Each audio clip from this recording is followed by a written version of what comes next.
modifications.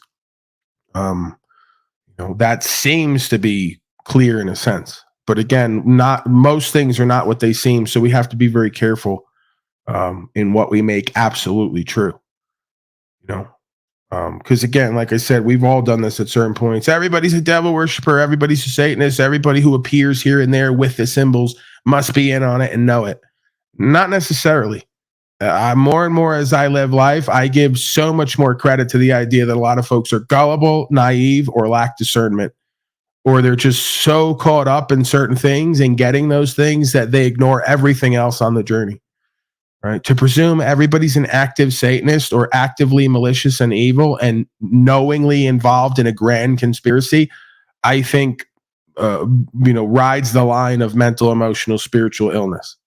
Because again, it's more likely we're all in something and all connected and all part of the same journey. And it just looks like individuals making personal choices that they may be being avatared one way or another by this program, whatever it is. So your thoughts on any of that, Penal Power? Am I missing something here? Am I becoming an apologist for Luciferians and beast system acolytes?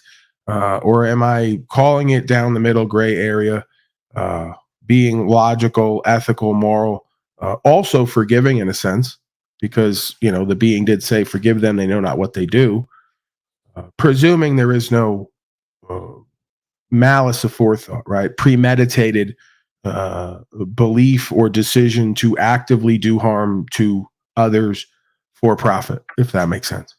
Thoughts on any of the things I've just said? Sometimes it's like, how do you follow that up? And it's just, that's where I'm at right now. So, you don't have to follow it up. It's not a competition. Just add on to it. No, I know. Yeah, just add on to it, or take whatever's going through your mind and heart that interests you or fascinates you or excites you and build off that. Yeah, well, you just went to a lot of different places there, so I don't know if I really... Well, I tend to mountain goat. You know that. I mountain goat when I stream a consciousness, but that gives whoever listening the opportunity to latch on to one of many ideas and expound upon it or explore it or analyze it.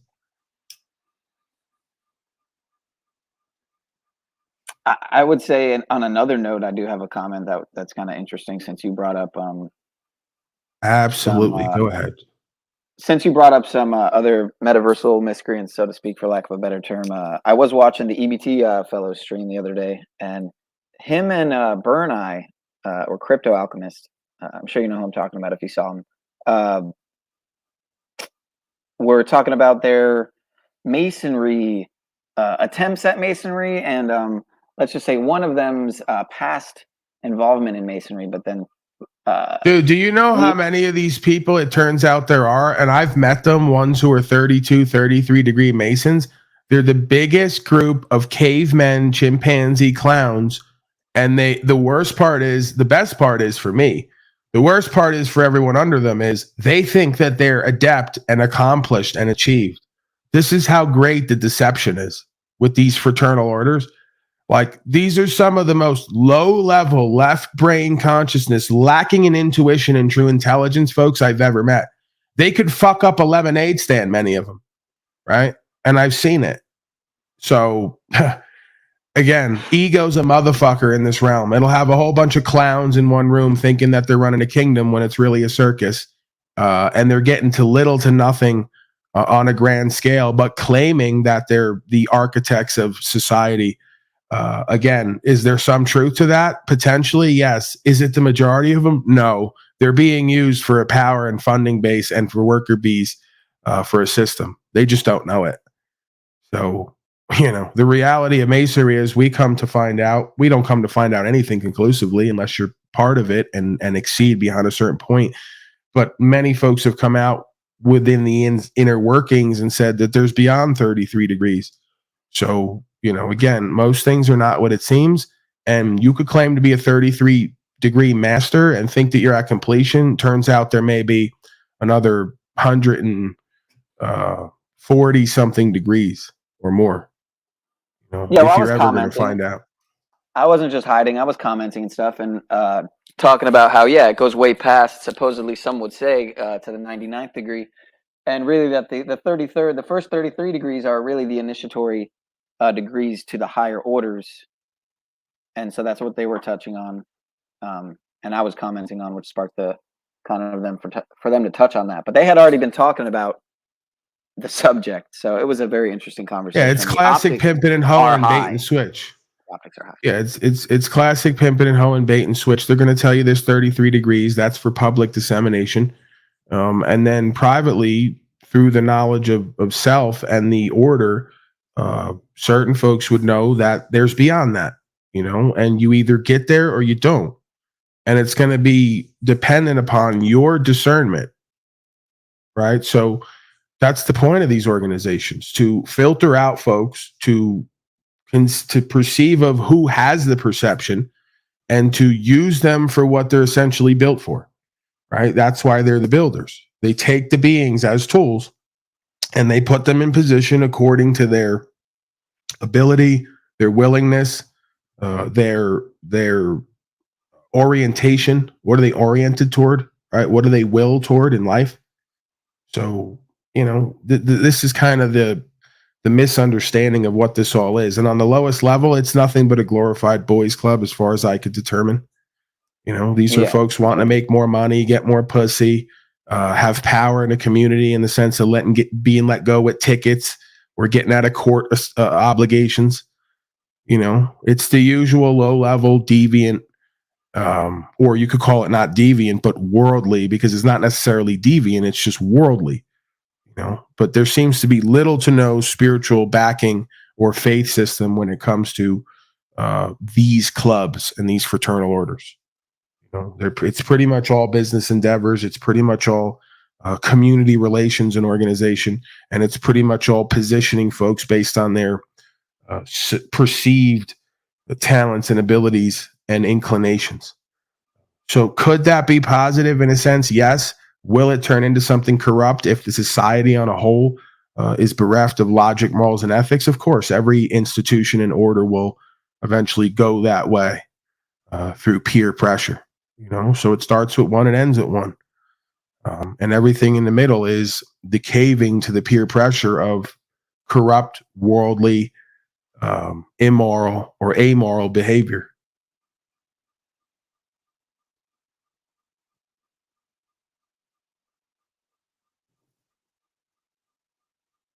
Lewis, hard at work out there, late into the evening. Sorry, I forgot my camera. Oh, you're all right, man. Don't be sorry. Being sorry is no way to go through life.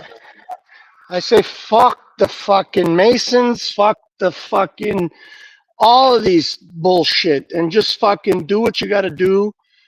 Be the best person you can be. Change what you can change, and move forward.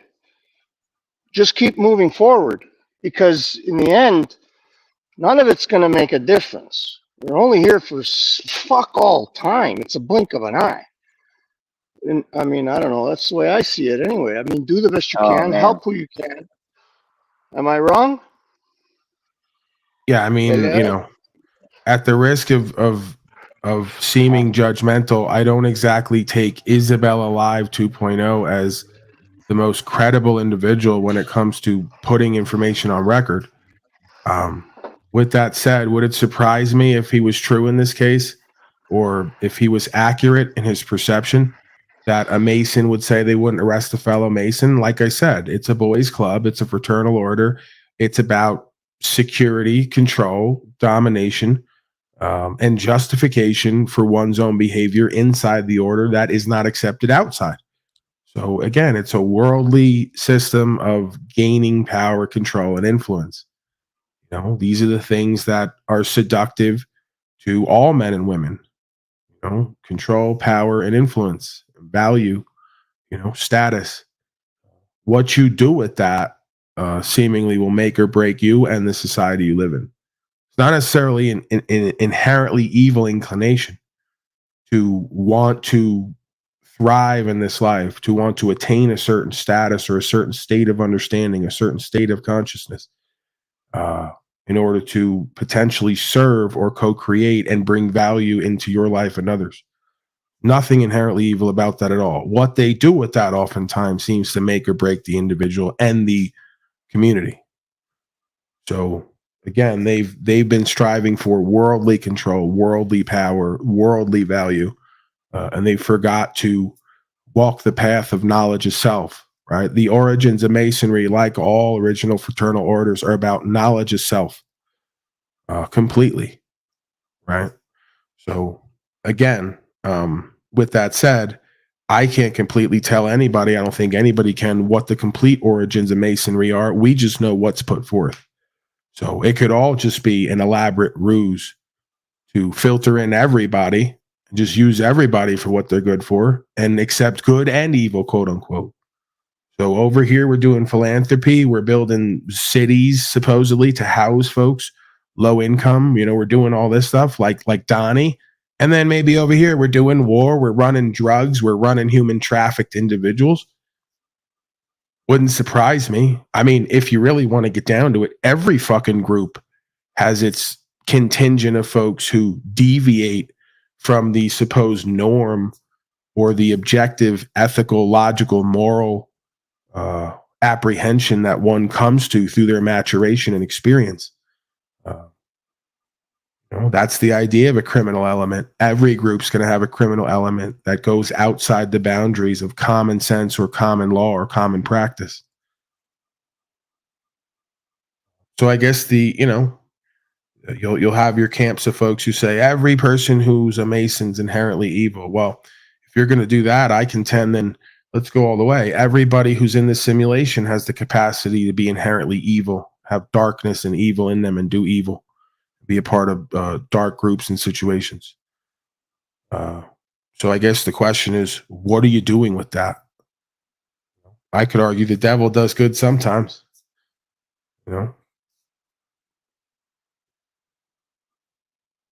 Yeah, I'm not going to say I've never had an interest in seeing what goes on, inside of a lodge, but I've seen the videos and there's nothing there that that really is enticing, man. So yeah, I from think what I've that seen, I think you're going to have nothing certain but lodges that are going to be like Boy Scout meetings, and you're going to have certain lodges where they're going to be doing hedonic, worldly activities and rituals, everything in between. yeah. That being said, I have no issues with Burn Eye. Somewhere's talking in my back chat, in my restream. I mean, which I started fucking way too late. But anyway, It does yeah, I make have no sense issues though, with Burn. because if they didn't join to try to infiltrate or understand it, then they joined for exactly the personality psychology I just claimed. And it's exactly why I've met so much resistance on here with so many of them, because they're all the same personality. How do I know? I look into me. The difference is awareness and direction. So yeah, they all want status, they all want power, they all want value, and they all want a place in the community to make as much or more than other people. And they believe that joining these orders and groups is going to get them that. So the ironic part is, like I just said from the beginning, these are folks online who, if they join these groups, they would still fail and lose and wouldn't succeed because they got no fucking get up and go. They got no discernment. They got no will, right? They're not good businessmen, it seems. So what is that group going to do with them? I mean, it's like, this is the irony. You want to be part of an army of God, you're going to need kind of the same makeup. You want to be part of these devilish fraternal orders, as they call it, you're still going to need kind of the same makeup. You're going to need to be inspired with some will to do something and outcompete, or at least compete with or equalize with your peers who you see in great esteem. And then there's kind of a neutral space and a middle ground walk of a little bit of this and that,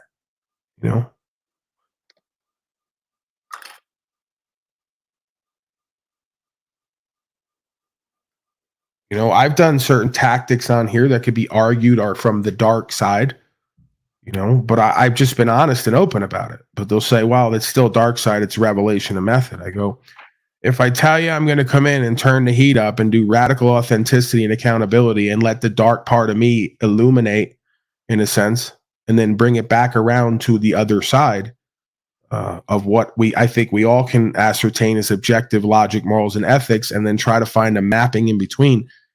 I don't see that as bad or wrong or evil.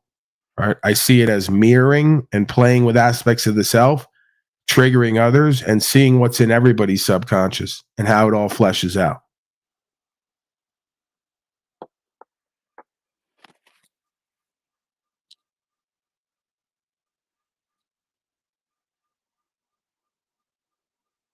Johnny L, your thoughts? Penile powers up and down. I may be talking too much for his liking. Yeah, you're talking too much. All right, let me shut up. Go ahead. You're acting like it's your channel, man. It's ridiculous, bro. It's rude. I know. I do that. I'm very egoic and narcissistic over here, especially. Got up to 111 at 444. Bam. Oh, he's counting numbers. I can't help it. Sorry, man. All right, let's get to the Grim Hustle. You're pissing me off with your number counting bullshit. All Hold right, on. I don't even have my screen up. I can't fucking help it, my ass. I can't help it. What is this? I can't help it. What does that mean? I can't help it.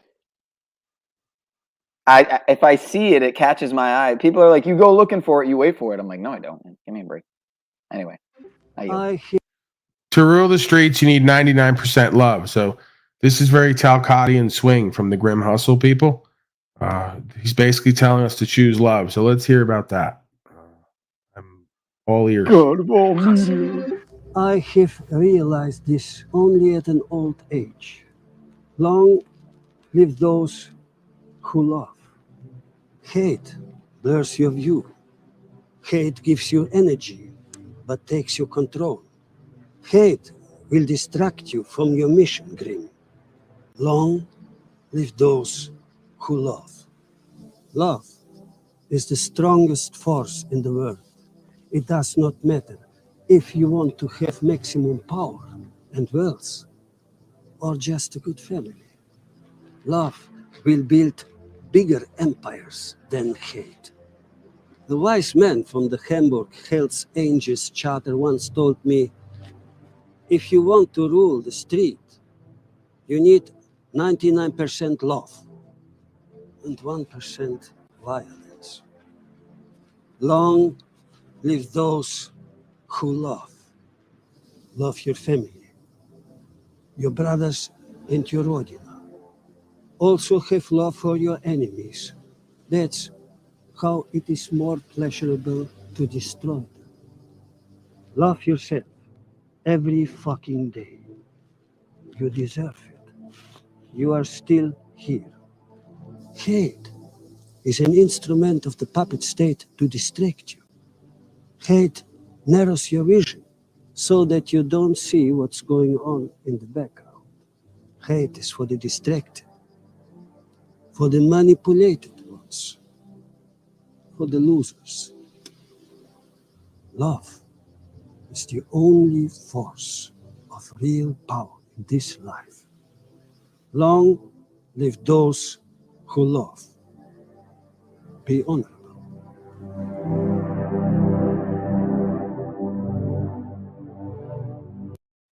Your thoughts, Lewis?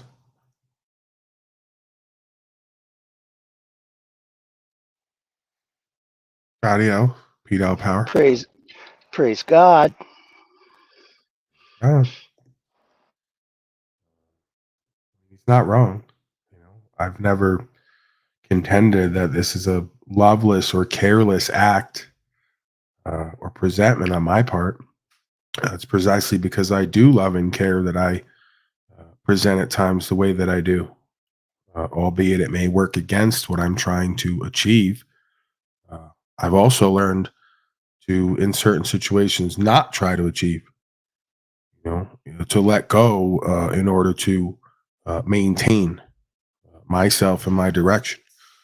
So, yeah, Cynthia and others very confused about who and what I am. I do love and care about all people. There's a level of that. And I'm honest with myself and others when I say I have a limited level or conditional level of trust and or respect and or belief that co-creation is possible to the highest extent. Does that mean that I don't ever try? No. I'm careful, right? In the sense that I care about myself and my life and others in my life enough to evaluate with discernment who or what should be a part of my life and my future. And there are reasons for that, right? And I think it only makes sense to look at oneself and others and to attempt to evaluate on an objective standard. Excuse me. I think it's to one's own benefit and everyone else's. It would seem to me. So do not confuse passion uh, or aggressiveness at times or force with a lack of love and care. Uh, it may be for effect. It may be out of frustration. It may be uh, a source of reflection, and refraction. If that makes sense. Um, so yeah, I think the more that we learn to accept all things as they are, in order to understand the way we are, to change if necessary who and what we are to get different results uh, in our own life and others' lives. Go ahead, Lewis. I hear you breathing I was heavily. just going to say that I think that's the part of masculinity that has been, I don't know, confused, belittled, changed. I don't know, whatever the fuck adjectives you want to use. You need to have a little bit of, you want to call it passion, people call it anger. It's not anger, it's something else. Like when John Rui and Juliana were little kids, we were at my dad's farm. Quick story. And it was windy, and they were little, like 3 years old. And all of a sudden, they're standing somewhere and they're walking towards me. And as they're walking towards me, I see them, and there's a tree. I see this tree start to come down, and it's headed right for them. And I needed to stop them from moving any closer to me, but I didn't know what to do other than to yell at them with the most vigorous anger I could in that moment, because I was too far from them. And I yelled at them, I said, "Don't you move!" And they just kind of backed up a little bit. And the tree fell, and it was like a fork. They landed right in the middle of the fork, and it missed them completely, but would have killed them had they not stopped. And it was all I could think of in that moment, because I could never have reached them. They were too far. And that anger, that display of It's will. anger, It's the will to yeah, act, right? And this right. is what martial artists will teach. How does one remain tempered and disciplined and also retain the will to act, right? And it's not necessarily out of anger. It is, as Bruce Lee says, emotional content, right? And a tool, Of and a course. tool. Of Yeah. course. Without that will and that emotional content, we would cease to be able to converse or to transmute and transcend and co-create, right?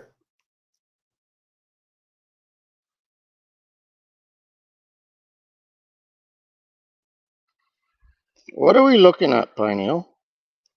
Just please, he's going to start flashing. This is what he does. This is where his mind goes to, which may be good, but I don't know how to use that. Like if I made him producer and gave him keys, he This is where the flashed. fizz comes from, man. Right, and in the middle of us having this conversation, he's going to flash that. So I can't even use him as a producer where his mind, whatever else goes. See? I think he'd be a good producer, actually, because I think sometimes you need that little bit of, I don't know. Sometimes, not all the time, and Yeah. he's an all the time Yeah, guy. well, he'd have to learn Look, man, when to use it, when you to say- And not. that's the thing. We're a year and a half in, and I don't know if that time ever is going to come, but I'm holding out faith, if not hope. I'm saying, you say Gordon Ramsay, I had Gordon Ramsay ready. You know what I mean? You say Right, Jones, and then I you got went Jones off on ready. who's drinking piz. How do I reconcile that? Talcott, he's right around the corner. You know, Got Carey. it. I mean, I everyone's got the here. first three. Okay. All right, Guy Fieri, everyone's here, man. Got it. Everyone's here. Pogo Optics. And they really laid it on thick to try to inspire you, huh? See, this is why you're unthankful and grateful. You're such a piece of shit.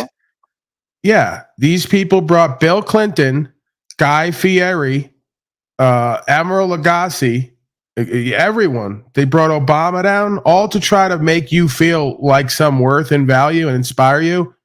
And this is what you did with it, right? So, I mean, the Masters can't help him. I can't help him.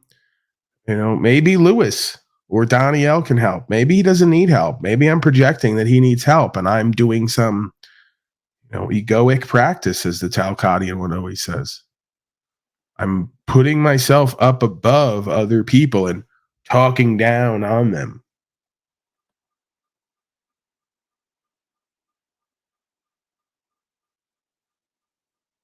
Your thoughts, female power? I blame the frequencies. So, right. Yeah, it's the energy behind what I'm saying. They keep telling me it's not even what you're saying, it's the tone. You got this tone in your voice and it's jarring, setting.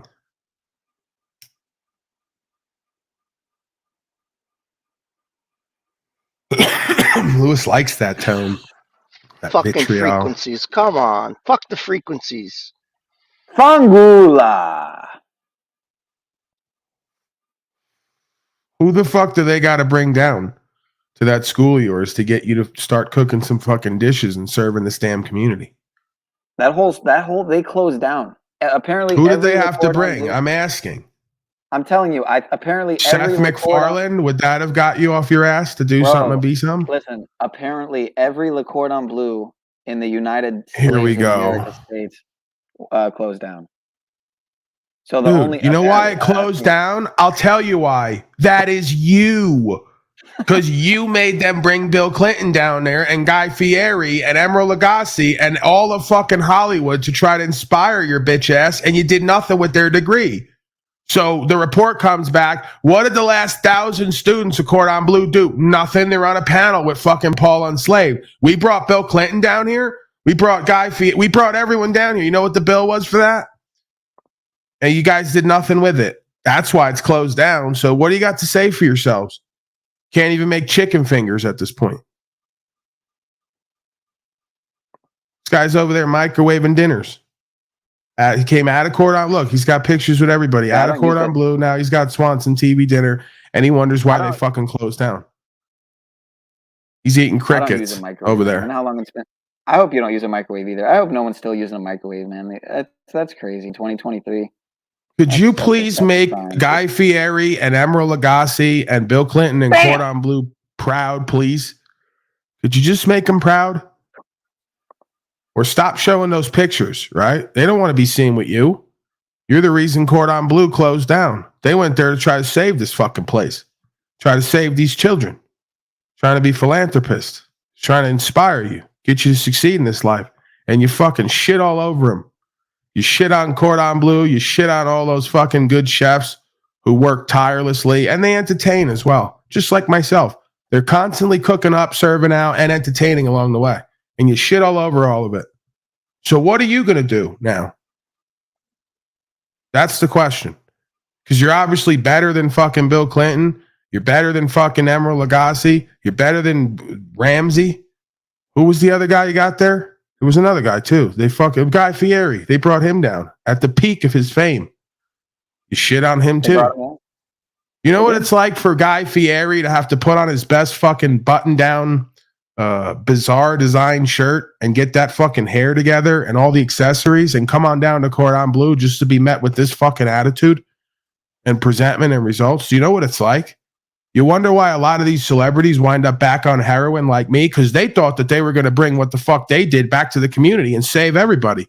And then you guys got Cordon Bleu shut down. So don't be surprised if Guy Fieri and Emeril Lagasse are under a fucking bridge right now, sucking each other off and injecting dangerous drugs, okay? Not that homosexuality is wrong. There's nothing wrong with that, okay? I'm not insulting these people. I'm just saying, don't be surprised if you see that. Why? Because of what you did and didn't do with Cordon Bleu and the certificate and all the knowledge you could have got from there. Now, what do you have to say for yourself? Oh, I'm sorry. I'm just zooming in on Somewhere in Time's very interesting picture here. It's very All right. interesting indeed. The kid's creative. Okay. God bless him. He's creative. Yeah, this laptop, the one thing that is good about it, it's a piece of shit otherwise. It sounds like it has asthma 24/7, which is why when, if you remember when I used to have my headphones unplugged, remember this all the time? You remember that, right? All the time when I would not have headphones? Right. How could we forget? Bill Clinton could have been back at the fucking Oval Office getting blown with a cigar hanging out of his mouth. He fucking hobbled down. He took Air Force One out to hobble down the cordon bleu, and you shit all over him. And you and indirectly America, because everyone believes this guy runs America. I don't accept it. You know me, dual jurisdiction, but may as well be true. You shit all over the bald eagle. You shit all over America, This guy and runs America right here. you completely let down Bill Clinton. Was that you with Bill Clinton for real, picking his nose? What was that all about? Well, all right. So once upon a time when I was younger, I went to New York. That's you right there? Yeah, that's what I Dude, was you look saying. just like the kid from Wonder Years. He looks just like, what's his name? Savage. Fucking Fred Savage. Where's Winnie Cooper? Where did Bill Clinton touch you again? Show us on the doll. I'd rather not talk about it. But I was in that documentary, Fall Cabal. I was in that documentary. I was one of those kids that I don't want to talk about it. I don't want to talk about it. Optics high. Are you afraid? What are you afraid of? The optics are too high for me to talk about. I'm sorry. It's classified.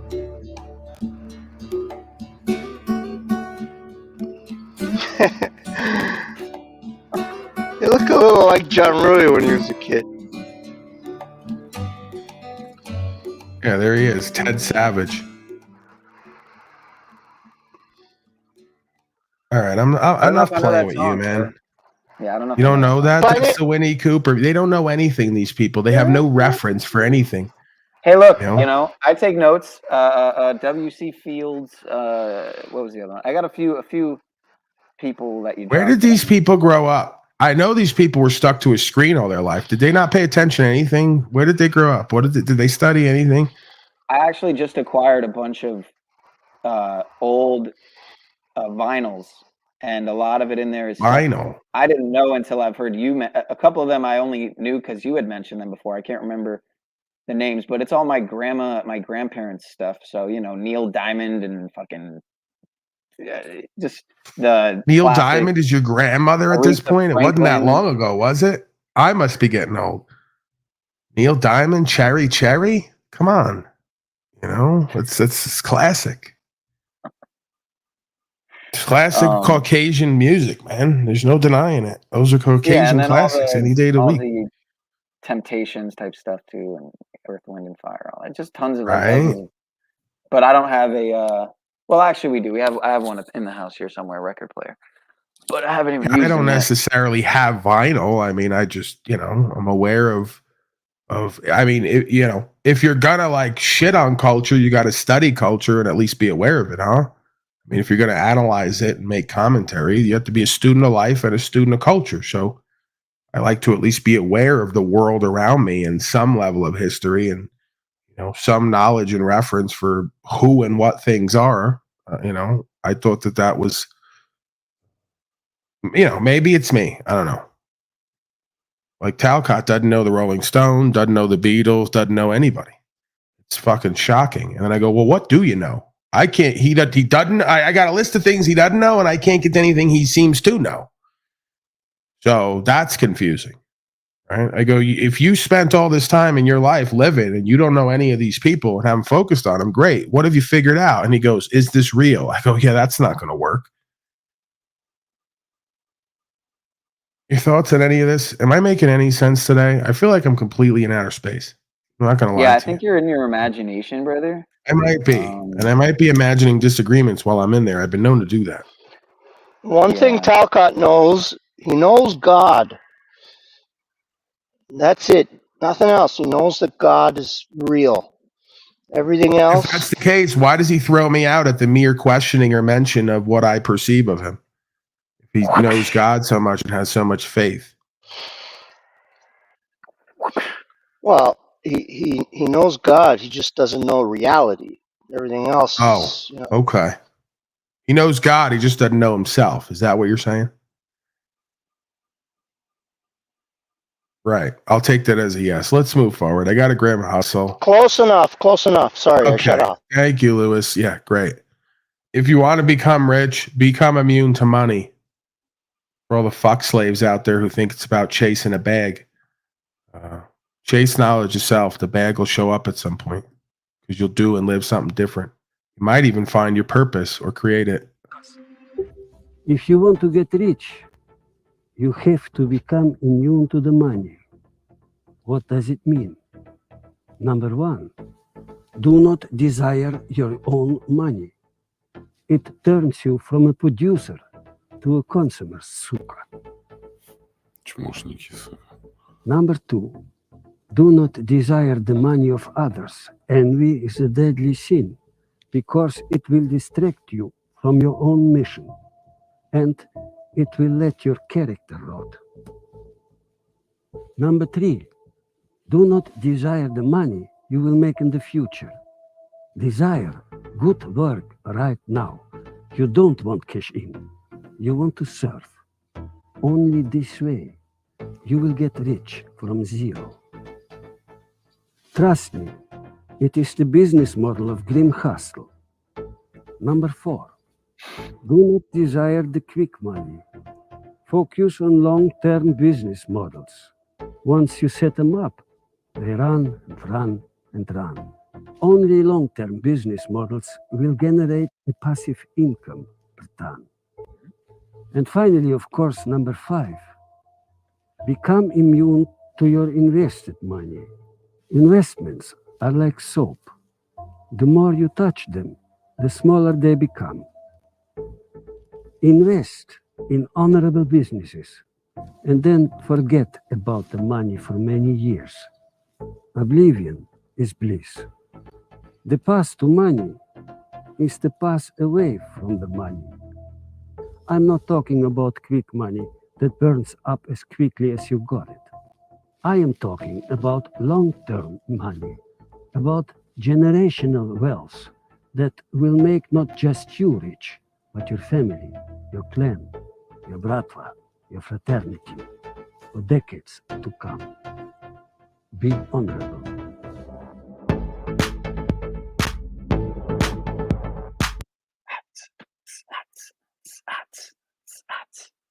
Sorry.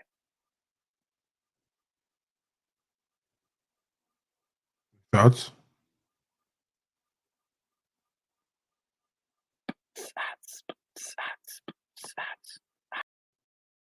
All right, Sean. We'll see you later. All right, I'm going to move forward. New all-time high is expected. We're up to 44K at this point. Bitcoin's about to exceed all expectations. Let's hear from this guy. Do the financials. Why not? Because we're 1 month away from the beginning. The story of the Bitcoin era, the blockchain era starts January 1st, 2024. And 54, 68, 82, 96, 2010, 2024. The 14-year cycle starts January 1st. And then we run 4 years where it's awesome. And then we have a bust. And that bust kills off a whole bunch of also rans, right? It kills off the pets.com and it kills off the web vans to then be rebirthed for the next leg up, which is the killer leg up. That's when the fun starts. Renowned hedge fund manager Mark Yusko continues to share a lot of optimism about the 2024 and 2025 cryptocurrency bull market. Over the past few months, Yusko has made quite a number of highly optimistic and bullish price predictions, especially for Bitcoin, the world's largest crypto asset by market cap. According to Yusko, the founder and managing director of Morgan Creek Capital, this cycle is much more than the usual 4-year cycle for Bitcoin and other cryptocurrency assets. It is the beginning of a much larger technological evolution that will include artificial intelligence, blockchain, cloud computing, and big data. Over the next 4 years, beginning in January 2024, Yusko is predicting massive developments in these technologies, along with a commensurate increase in prices and value. In the blockchain industry, for instance, 2024 is expected to bring in a massive wave of institutional investors, starting with the U.S. Securities and Exchange Commission approving a spot Bitcoin exchange-traded fund. Yusko expects that approval to come through on the 8th day of January 2024. After it comes through, the renowned hedge fund manager is also predicting that the new wealthy investors will allocate a small portion of their massive portfolios to Bitcoin and other cryptocurrencies, bringing in no less than $30 billion in new investment capital. We will now bring you clips from Mark Yusko's latest interview with Blockworks Macro.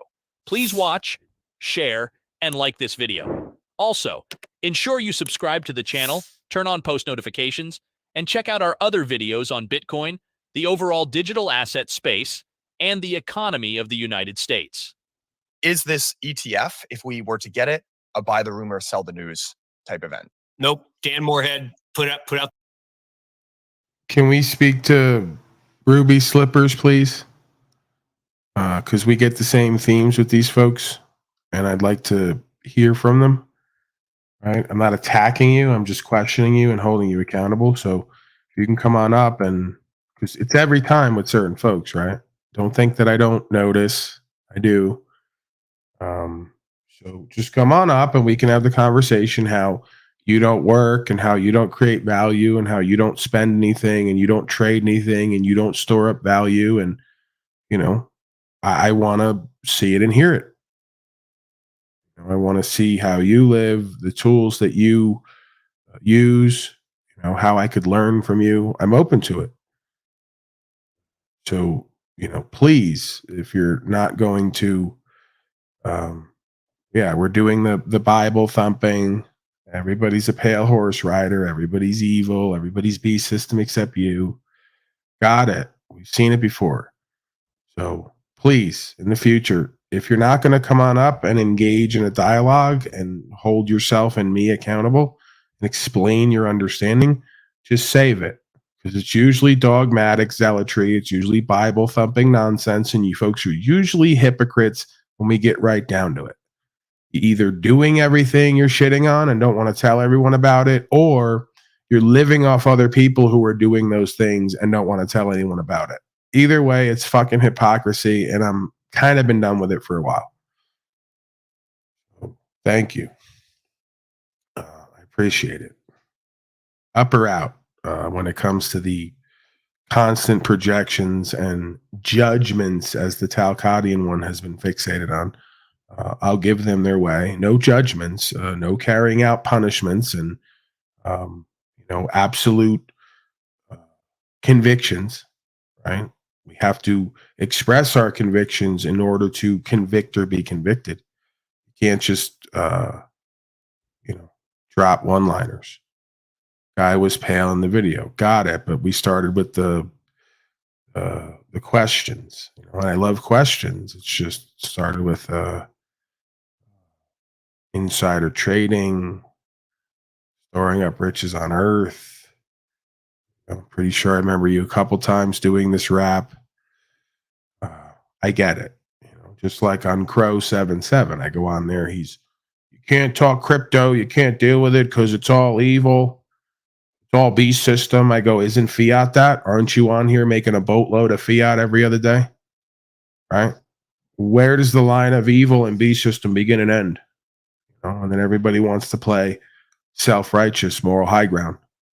You're all trading tools and assets and forms of value or perceived value to either secure the value or get more. So you could argue it's a fun game. Depending on how much you put yourself into it, I guess will depend what you get out on both sides, right? So again, probably good to be moderate, probably good to be common sense, able, probably good to use a little bit of worldly logic, moral and ethic, and a little bit of intuition and understanding of self to balance the work-life experience, if you will. That's what I've experienced. So do I contend that cryptocurrency is going to be a savior? I don't suspect so. I think quite the opposite. Do I believe that there are opportunities to trade value into value? and then move it out into other things potentially. So let's not throw the baby out with the bathwater, as they say. That's how I tend to approach most of these things. Okay, get back to it. Let's hear what this person. I don't know anything about this person or what their philosophy is. I just know that I'm involved in that situation. I see the charts. I watch it. I study it, just like I study the psychology of markets. And at times, I will make choices or picks and see where that goes based on reading the charts, the psychology of the market, the macro events, and what I know about myself and others, seemingly. So it's another interesting simulation game in its own right. Out the paper, buy the rumor, buy the news. No, wait. The money has not even started to come. It's different, right? It's different than the futures ETF, which that was buy the rumor, sell the news, because futures, they can get naked short on the other side, which is why they approved the futures ETF in the first place. So the banks could go naked short and push the price down so they could accumulate at a lower price. That's been going on for years. In this world, you don't get to make paper shares. You got to buy the Bitcoin. And so the amount of Bitcoin that's going to get bought as the money starts to flow into this, and go back and look at what happened with GBTC. When GBTC started to take money in, we went from 10 grand to 60 grand in like 11 and a half seconds. I mean, it wasn't 11 and a half seconds, but it was pretty, just go back and look at that first run up. And then Elon did his tweet and we went down in 50%. We went down 50% on a freaking tweet. And then we went all the way back to 69 because it was because fair value was 30 and we got to, two plus times fair value. And then we had the bear market. So is this going to run, from 30 to 180? Might. In fact, it might run more because the amount of money that's going to go into this ETF, big, really big. It's just big. Huge. It's just big. And big, huge. And there's no other place. And, this is the sort of sentiment and the FOMO, and you can feel it in the air with folks who are involved in this trading at this time, because it is, in a sense, a gold rush, a wild, wild west. And, the psychological games are just fascinating to behold, right? You could be involved in these various sectors and be impartial and observe yourself and others in the patterns. You can take calculated risks at times. But it's definitely something to behold year to year, 4 year, whether it's 1 year or 4 year cycles, watching the psychology, the sentiment move from one side to the other, watching the investments flow in and flow out. Fascinating thing, like all things in life, to observe and to be part of. Again, I have my own reasons, my own conclusion I've come to. I've looked at it for a time. I was at one point like penile, counting numbers everywhere, blaming everyone else for why I wasn't doing better in life, calling everything I didn't understand evil, and then projecting my own darkness onto it. Doesn't work, it would seem to me at this point. Does that mean that I have to accept it and go all the way the other way and throw in with it? No. Again, it's all tools. It's like a gun. Gun can free you, gun can enslave you. Gun can be used for force to stop evil. Gun can be used to do evil. So it would seem to me Federal Reserve debt notes are no different in their own way. If you're going to argue that any of this stuff is inherently evil, well, then this realm is inherently evil. So, and then I'll listen to what the being who says that is going to tell me we should do while we're here. Sit in a corner and wait. I guess if we're all going to hell, you may as well enjoy the ride, no? I mean, these are the same folks who take part in the majority of this stuff, but then want to distance themselves from the same consequences they apply to others. So, yeah, again, if folks want to come up and debate crypto, debate fiat, debate this realm, and what exactly is inherently evil and not, where the line begins and ends, I'm totally open to it. Because again, I'm not necessarily overjoyed with sharing crypto from the beginning, even though I was part of it. I'm not going to shill any of it. I'm not going to push individual ones. I'll talk about picks and simulations that I've chosen and show you what's happened with it. But again, I have to go on, if not the extreme paranoia, I have to err on the side of what's happening now, what's entertaining and informative, where will it lead, and how much am I involved short, middle, or long term, and to what extent am I involved? Right. So as I've kind of looked at it from the opposing side at one point, if everyone who was a truther, like every other market, instead of whining, bitching, complaining, actually took whatever value they had and bought in to the crypto market and the bear market, while all the B system shit that they're going to fund and take to create, you could be sucking that value out and reapportioning it to other things: gold, silver, land, guns, community, food, water. So if you look at it that way, there's always going to be winners and losers in these markets. If you could turn yourself into a winner and turn the winners and the masters into losers, you're going to be gaining while they're losing because you did what they did, not the same way they did or for the same reasons, if that makes sense. So that's how I looked at it. I bought into a market that I know they're all going to funnel into, and they're going to bring their institutions and people into, and I'm just going to wait. And then I'm going to move out at a certain point, and I'm going to take all of what they put in with me, and I'm going to reapportion that, reappropriate that to what I believe it should have been put into by everyone from the beginning. But who am I to decide that, right? Everybody's got their choice, So the same way they'll funnel things into their purposes and their outcomes long term is the same way you got to start to step in between of what's being funneled and redirect that or re-influence that to something positive and beneficial. If not, I think we're kidding ourselves and each other when it comes to the idea of change.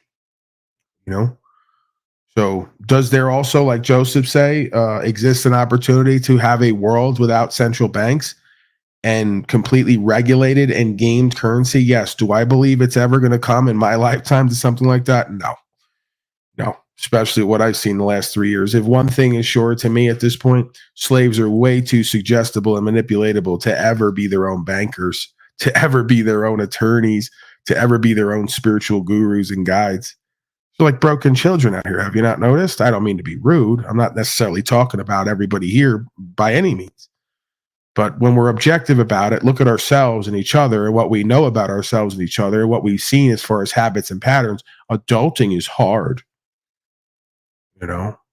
So I can't even get folks to figure out what their fucking rights are and aren't, let alone figure out how they're going to become their own banker, manage their own finances and affairs, and actually prosper because they're too hung up on the loser failure mindset, born to lose thinking, like we spoke about with the 8th Circuit neurology.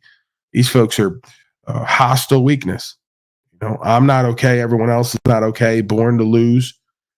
They don't think success is possible. They don't think rights and freedoms are possible. They don't think co-creation, inspiration, empowerment is possible. They say, what drugs are you on? What coffee did you drink?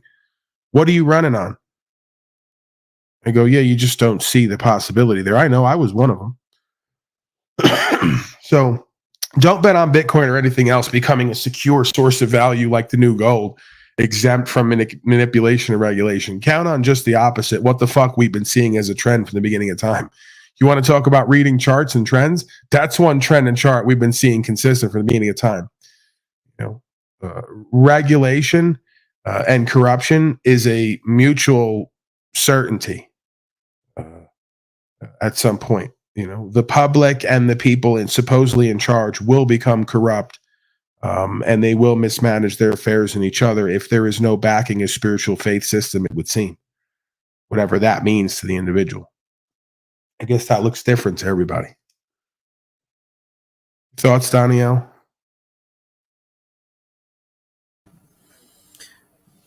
We all just got to come and reconcile with ourselves and balance that yin and yang nature within before it's too late. That's all.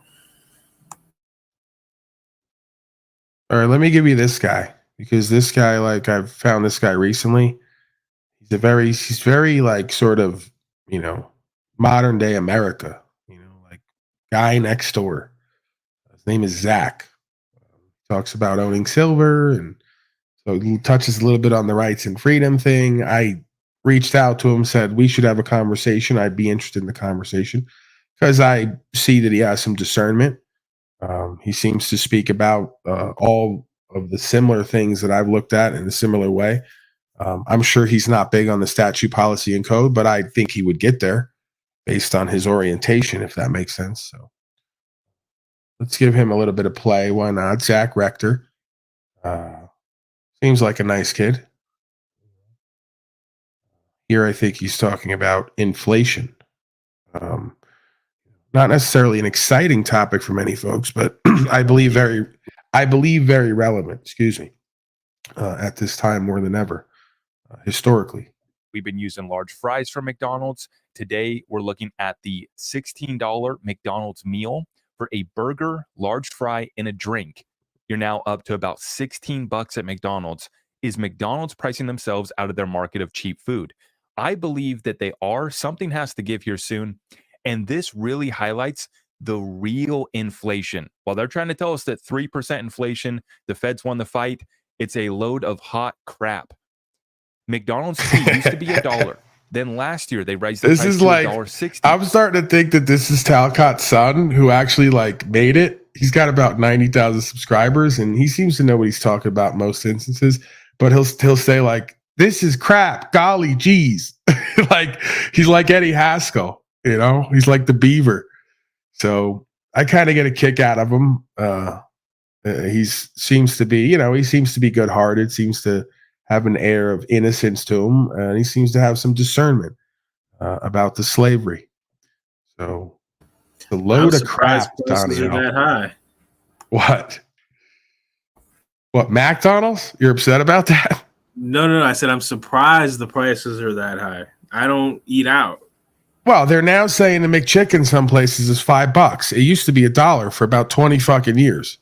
So when you start seeing a McChicken past that dollar mark and going to $3, $4, $5, you're probably looking at a kind of an oddly accurate benchmark of the hidden tax we call inflation and the hidden tax that we call, well, I guess that is part of the inflation idea is they just keep printing up more money and it's worthless anyway and backed by nothing. So the cost of living has to start going up at some point. No, I mean, where does the artificial stimuli end and the consequences of our actions and living begin?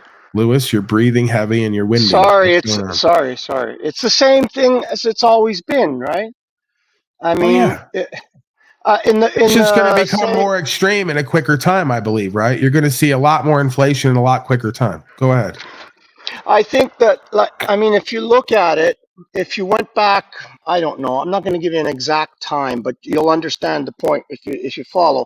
150 years or 100 years ago, whatever, with 150 ounces of gold, 200 ounces of gold, you could buy a farm. Let's say, just don't hold me to the numbers, just hold me to understand the point.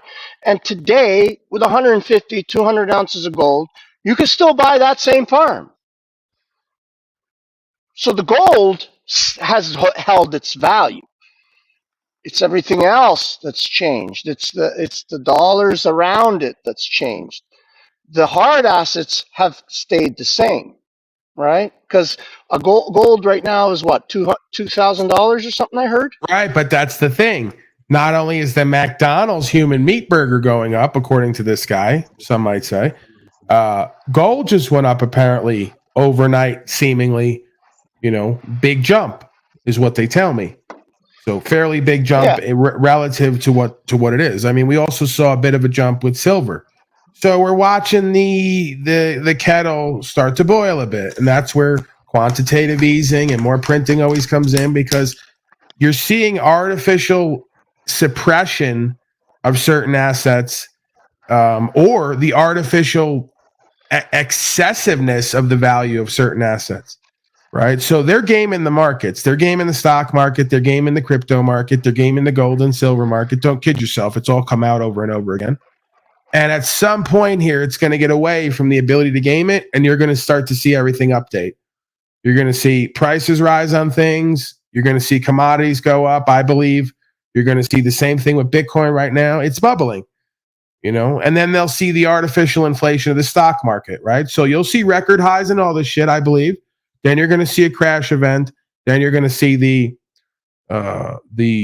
supplanting of a new system at some point. And I can't get a read on, I don't think anybody can completely how long it would seem to be in between. Seems they have it all set up and ready to go. They're going to get it going before they're going to have the other thing built before they destroy the other thing, which they have seemingly always done in the past, but they usually leave a little time in between to get you to sweat it out.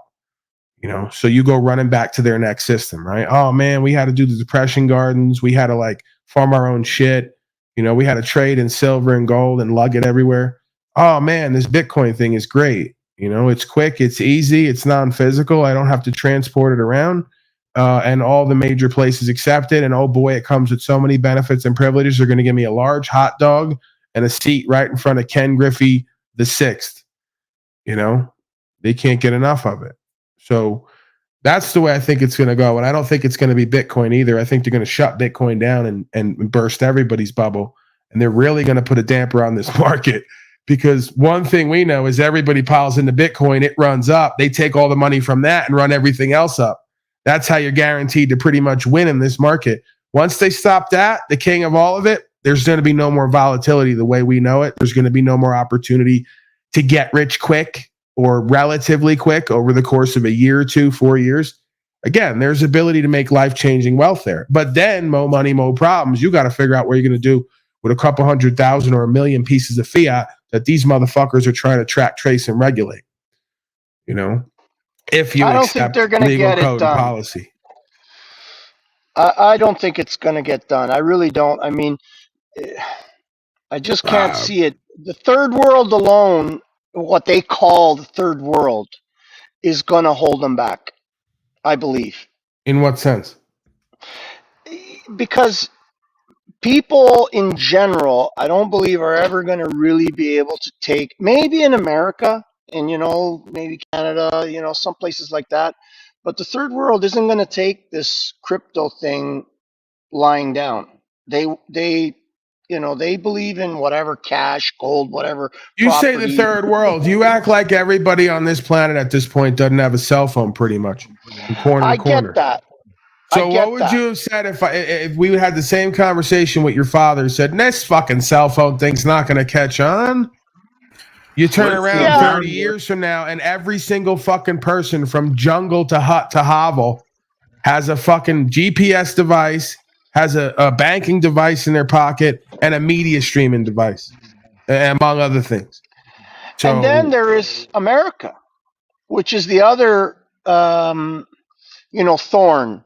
I believe most people today, like you say, generally they're slaves, like 90% of them. But there is that underlying idea of liberty and freedom that is still alive in people, even though it may be really buried deep.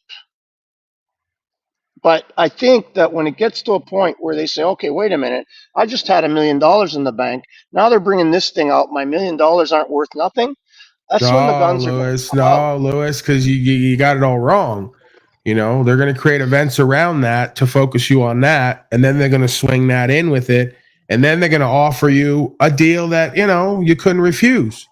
I mean, either you go to the fucking arena because of all these crazy events, or you come to the smart city. And also, we're going to give you like 10 billion dog coin. You can go buy your bullshit pizza and your fucking overpriced wood at Home Depot because we got new cards now, a new payment system, right? If you think that they don't have that shit already or can't get it ready fairly quickly and roll it out in a relative space of time, when I say quickly, 3 to 5 years, and that's exactly what the prophecy said with the American people. 250 years, they're going to be destroyed from within, and you're going to see expansionism and globalism. We're already here, sir. The last 3 years has proven that.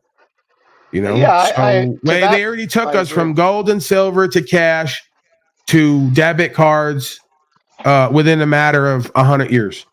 So all you got to do is take about 1/5 or 1/3 of that equation. You're going to be right in the same situation. You're going to have all the slaves telling me they got their license, registration, insurance, and plates, their dog coin card, their interactive ID, and their holographic avatar.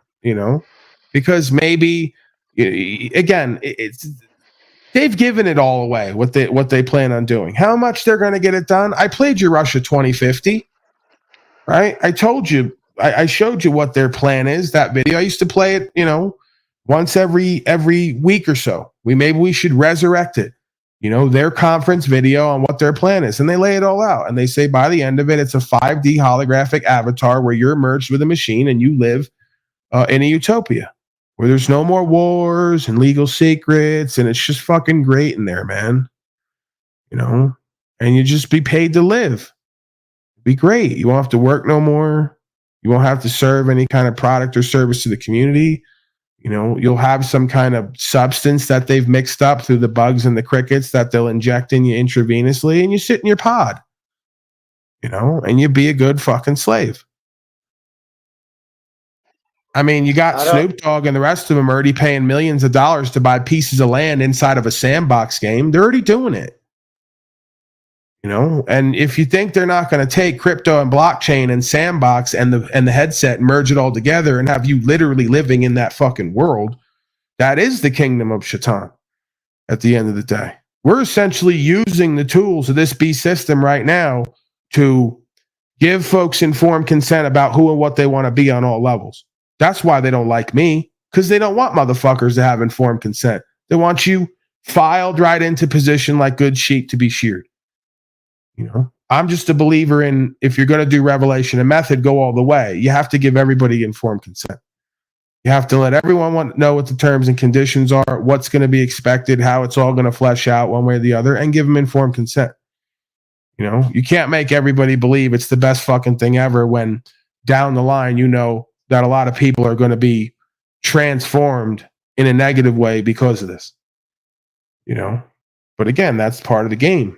Part of the simulation. And again, I tend to agree with you. I don't think they're going to be able to get it done. And it's mostly going to be by some unforeseen force or catalyst.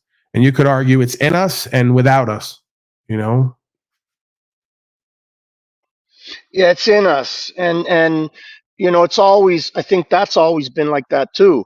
It's never been the majority that's changed the world. It's always been that unmoving, unwavering minority of people that aren't willing to go past whatever line the line is at whatever moment.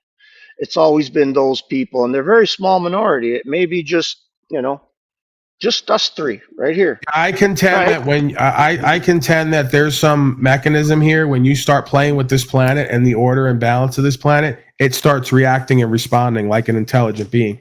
So when you start spraying the skies down and poisoning the water and slaving all the creatures on the land and cutting down the trees and doing all the rest of it, I start thinking the planet starts waking up almost like a creature. That's why all the people from the beginning of time, they say, we live on a turtle's back. We live on a dragon's back. They're trying to tell you a spiritual idea that at some point you're going to wake this motherfucker up. And then you're going to get a wave or a fire or some kind of event like that. And you're all going to be sorry that you played this game.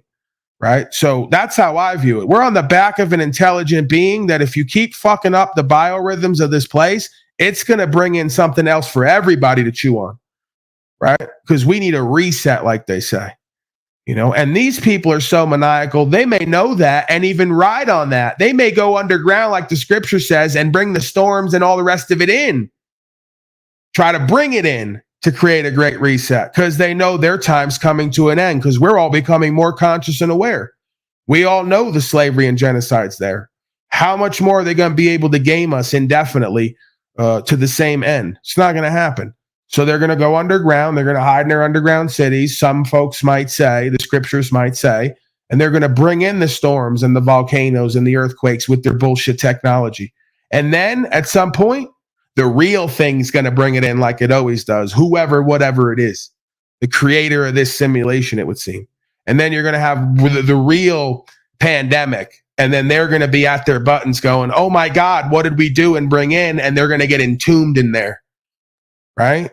That's the way the story goes. That's the way the timeline goes. That's what's under Denver Airport, some might say. That's what Elon's just been releasing lately, his Magneto Leviton trains across all of the United States, even under the water, they say. So global, right? These folks got some parlor tricks for everybody. But again, in their ego, in their pride, in their building of the thing that's going to destroy them and enslave them, will come the revelation to them that apparently has already come to us and folks who prophesied. You know, there is no way out of this. You're building the thing that's going to destroy many of us and yourselves at some point because you're being avatared and you don't know it. And it's just too sweet. That power, that value, right? You know, that worldly sense of achievement and ambition is just too sweet for them to turn back on. You know? So, I mean, listen, maybe they know something I don't. Maybe they have their own revelation. Maybe they have their own final solution. And everything's just going to be puppies and kittens. It's going to be a regular utopia by the time Elon and Bezos and the rest of them are done. Who knows?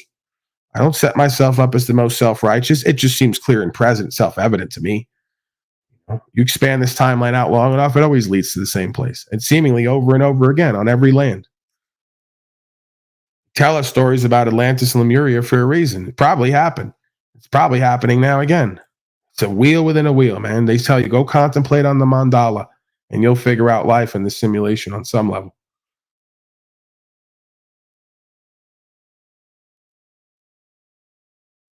Your thoughts, Danielle, about how we're going to the highest point of the mountains to avoid the wave and fire events that will engulf and ensconce the majority of citizen slaves and their rulers, would-be rulers at this point?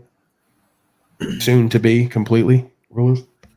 I'm just waiting for all the cards to fall. Right. Watching, waiting, and hating, or watching, waiting, celebrating? Celebrating.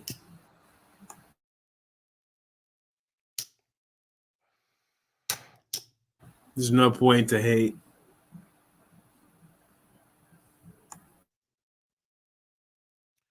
Time will tell, sir. That's the fun of this game, I guess. You know, we may look back 30 years from now and go, remember that time when we were smoking that good reefer and thought that the apocalypse, the revealing of the truth that's always been here, was underway? Man, we were silly. You know, now we're just old and wrinkly and even more fat. We realize it's all bullshit. You know, we got our new interactive ID card. We love it. We got like DoorDash anytime we want. We got like 5D goggle headset. Might be great.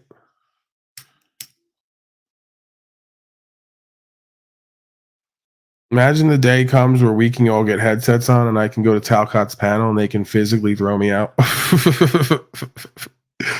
Like in the new world in there, like you can't just press the button. You gotta you got the gloves and everything. You gotta walk over to me and pick me up and throw me out. That'll be pretty fun and interesting. I don't think I'll ever go into it though. I already wanted to try it, but I won't go into it. Because I just know how the creature is, and once you do something, it's easy to do it again. So I've drawn my line at I won't put one of those helmets on. Because I know if I go in there, I'm more than likely going to find something interesting in there and I'm going to want to go back in there. It's the nature of the beast. Right? I already seen it with this thing.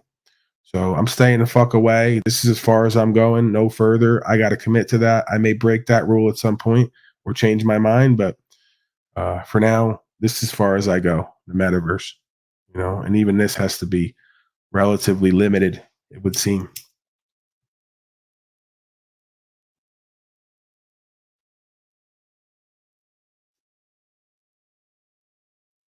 Your thoughts on you getting some new kind of alien pussy in the 5D holographic reality with the helmet on and the full bodysuit? I know you're into it, Danielle. Don't fucking lie, bro. Nah. No, thank you. You won't fuck a reptilian alien, right? If she was hot? Frank's definitely into it. We know Frank's with everything. He's a fucking gay witch. They already gave me the report on him. I mean, you ask a gay witch, what are they into? They say, what am I not into?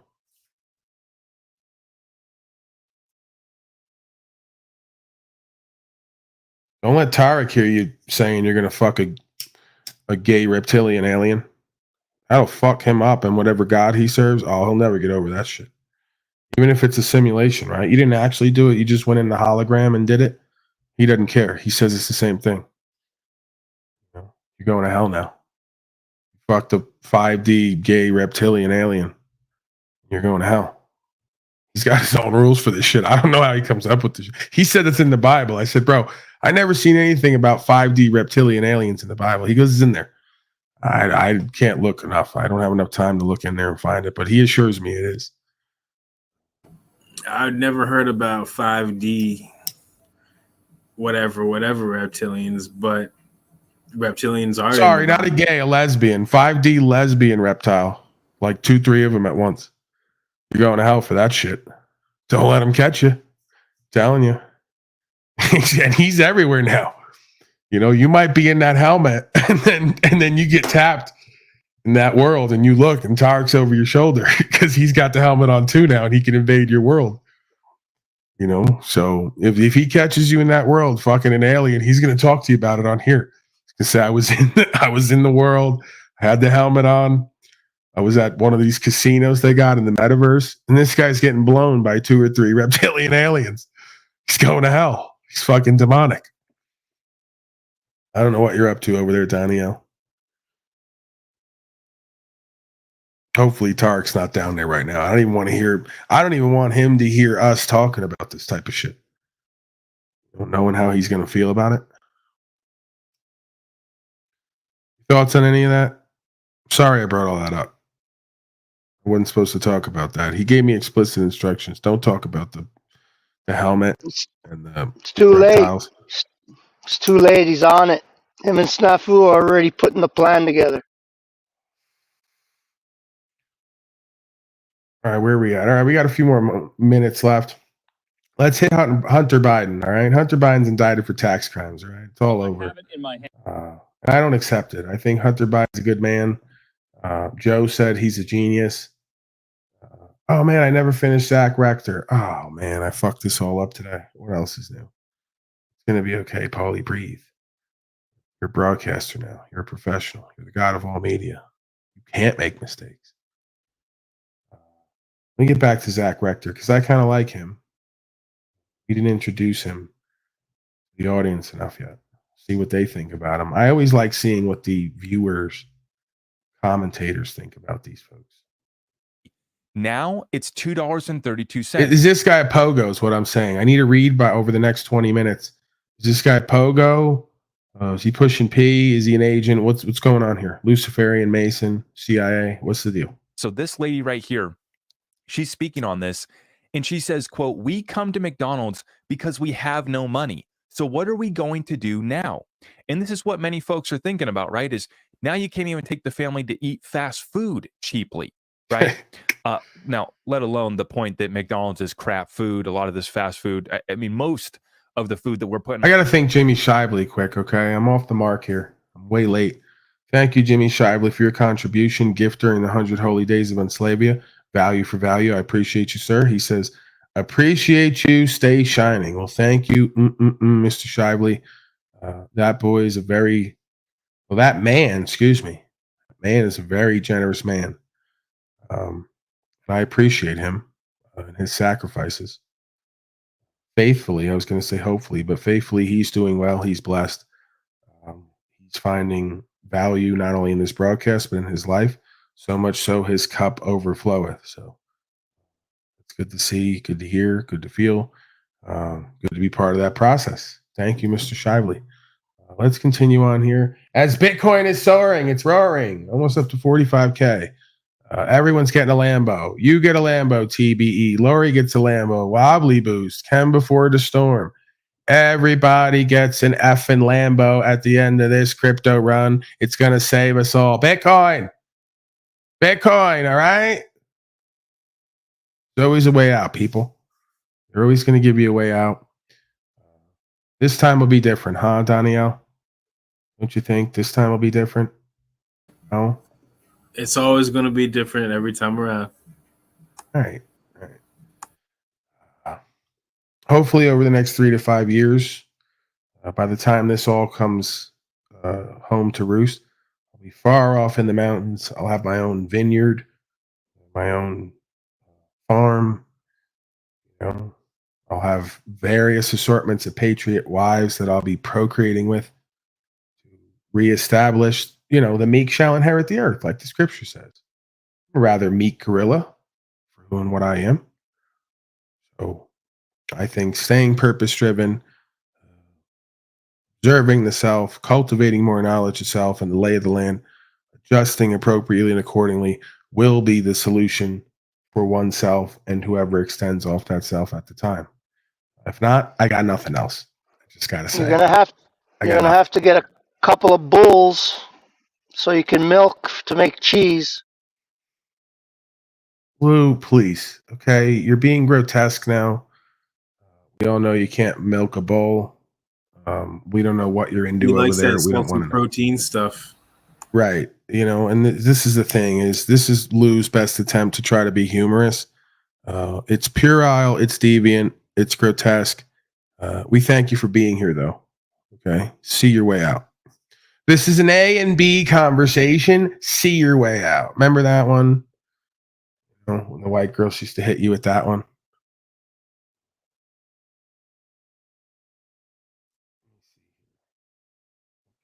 Yeah. Scared as usual. What am I scared? Who's scared? Exactly. Look at what TB is saying. Enslavia Karen. Not sure what he means.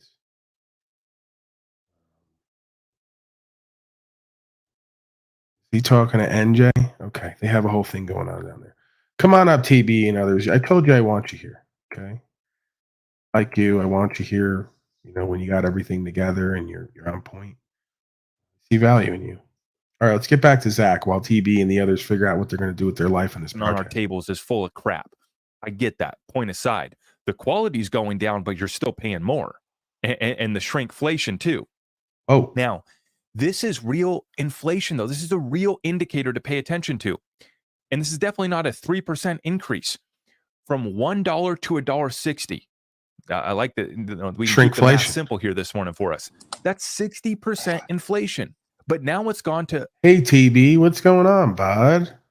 What's up, buddy? How are you, sir? I love when he comes in with the "What's up, buddy" energy. Right? It's Christmas TB.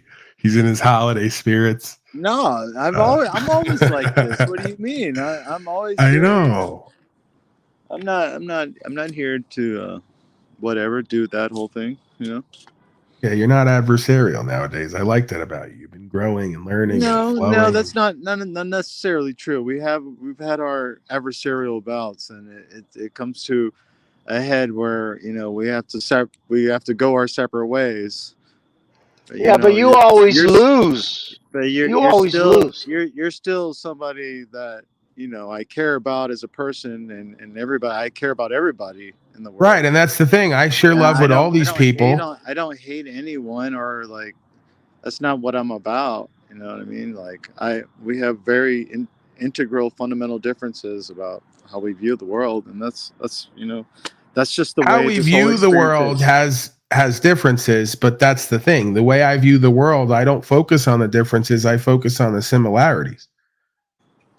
Yeah, at certain times you do, Paul, and certain times you like to. I'll pick apart the perceived differences, and I'll pick apart the ideologies and beliefs, but that's not necessarily what I tend to focus on for where the power and value is. Yeah, it's good content. It's good revelation therapy and reflection therapy, and it's good for understanding purposes.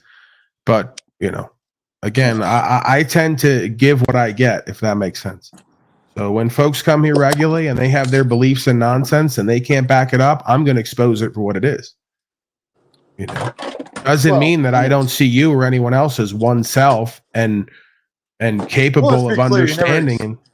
Let's be clear. You never exposed any of my whatever. I mean, you're just saying that. But I absolutely have. But if you choose not to see it that way, I'm totally okay with that. No, sir. We'll have that impasse. Let's just let that one go. We can move on though. I love you, brother. I don't even know why that happened.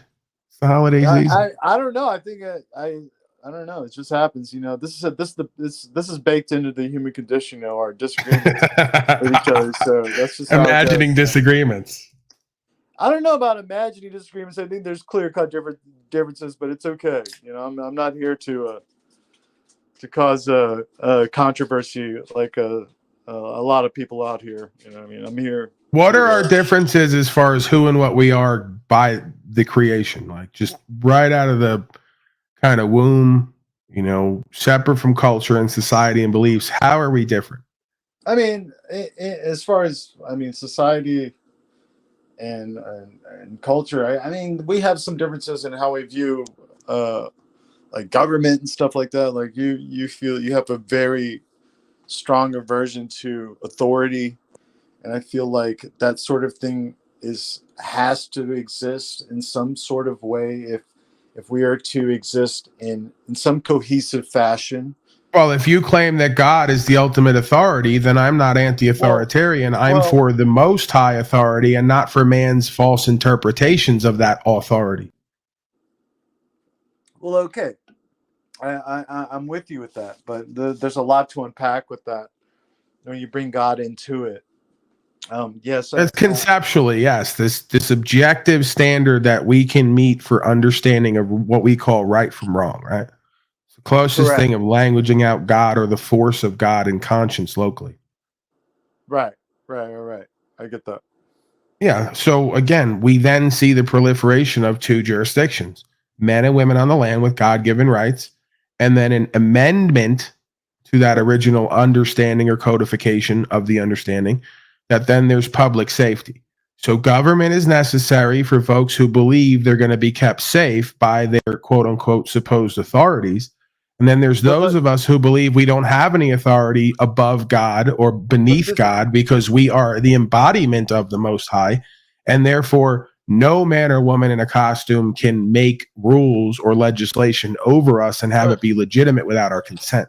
Okay, but yeah, okay, I'm with all that. But let me ask you something. Okay, so are you with the concept of some sort of structure that that makes society cohesive? There's a hierarchy of things, or people Inherent are hierarchical power and value systems. Yes, I speak about it oftentimes. We don't create them. Okay. We just become aware of them.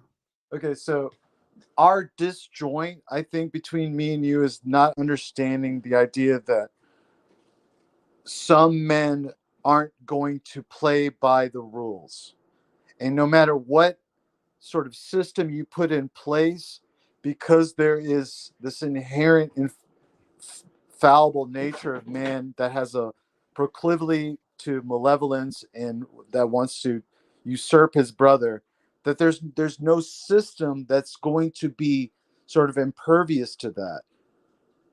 That's what I want to communicate with you. Right, but do you see the inherent violation of logic? With this government, that whatever we put in place is just going to repeat itself because there's something else that we're not taking into account. There's something right. It's knowledge of self. That's not being taken into account. It's knowledge of self. You have plenty of affinity groups, plenty of religious groups, plenty of political groups. You don't have many knowledge of self groups. I'm okay with that. I'm okay with that assessment. So that's all we have going on here is we have a systemic issue in conscious awareness where we do not seek to actualize and realize highest self. We accept less for ourselves and each other, and it takes the form of needing to be governed. And then, of course, the applicants or the folks acquiring the position of government have this inherent, as you say, human condition of criminality, deviance, or malevolence. And that's your supposition. I'm not necessarily claiming that. I believe human beings are programmable. I've programmed myself one way and I program myself another way. So that leads me to believe that human beings have the capacity in them to do everything in between good and evil. Well, I think it's about both. Programming and habituation. Can it not be both simultaneously? Yeah, it's a bit of nature, it's a bit of nurture, but I don't believe babies come out of the womb inherently malevolent and evil. I think that they're made that way, mostly. Can I ask a quick question, Paul? Sorry. Toilet bowl. Are you saying that today in the Western world, forget about America or any other, just the Western world. Okay, America, for example, has like 10 million laws on the books, right? So are you saying that nobody's doing anything evil now because we have such a deep structure of statutes, policies, codes, laws? We don't know what's law anymore, but it's so much under control. How come it's not working? How come people are more fucked today than they ever were with all these fucking laws on the Because you books? can't control people, especially in groups or individualized. It's an illusion. You have to control yourself. It's called self-governance. The illusion of governance from the exterior is just that, an illusion. It can never take place on the long-term scale and not become inherently corrupt, just in the nature that it becomes profit motivated, right? So if these folks were engaged in governance clearly on a voluntary standard, and they did not seek payment or reward, they just wanted to be involved in the process, that would be one consideration. These folks are clearly profit motivated at this point, and most of them can't find a place in society. Ironically, all the leaders, the politicos, they're not hardworking people, they're not ethical people, they're not logical people, they're not good businessmen. Seemingly, they're good at doing criminality and deviance, but they're not good at minding their own fucking business and creating a product or a service and bringing it to people with value. They're good at fucking up your business, your product, and value, and making value for themselves out of it.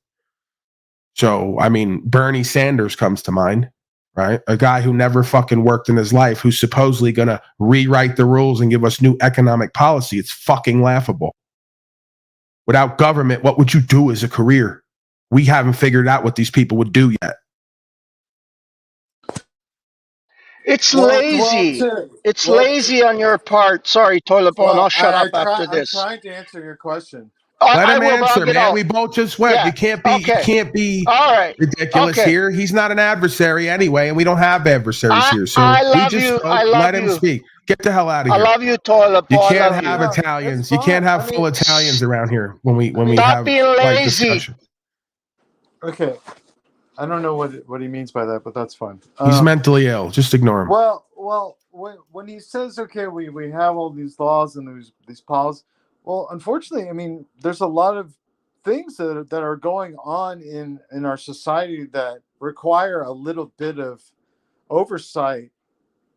Yeah, there are many policies and whatnots that and little caveats. Why do you want to infantilize the human species? Why is it you believe that we need these hovering parents, so to speak, these politico versions of hovering parents who need to have oversight with us?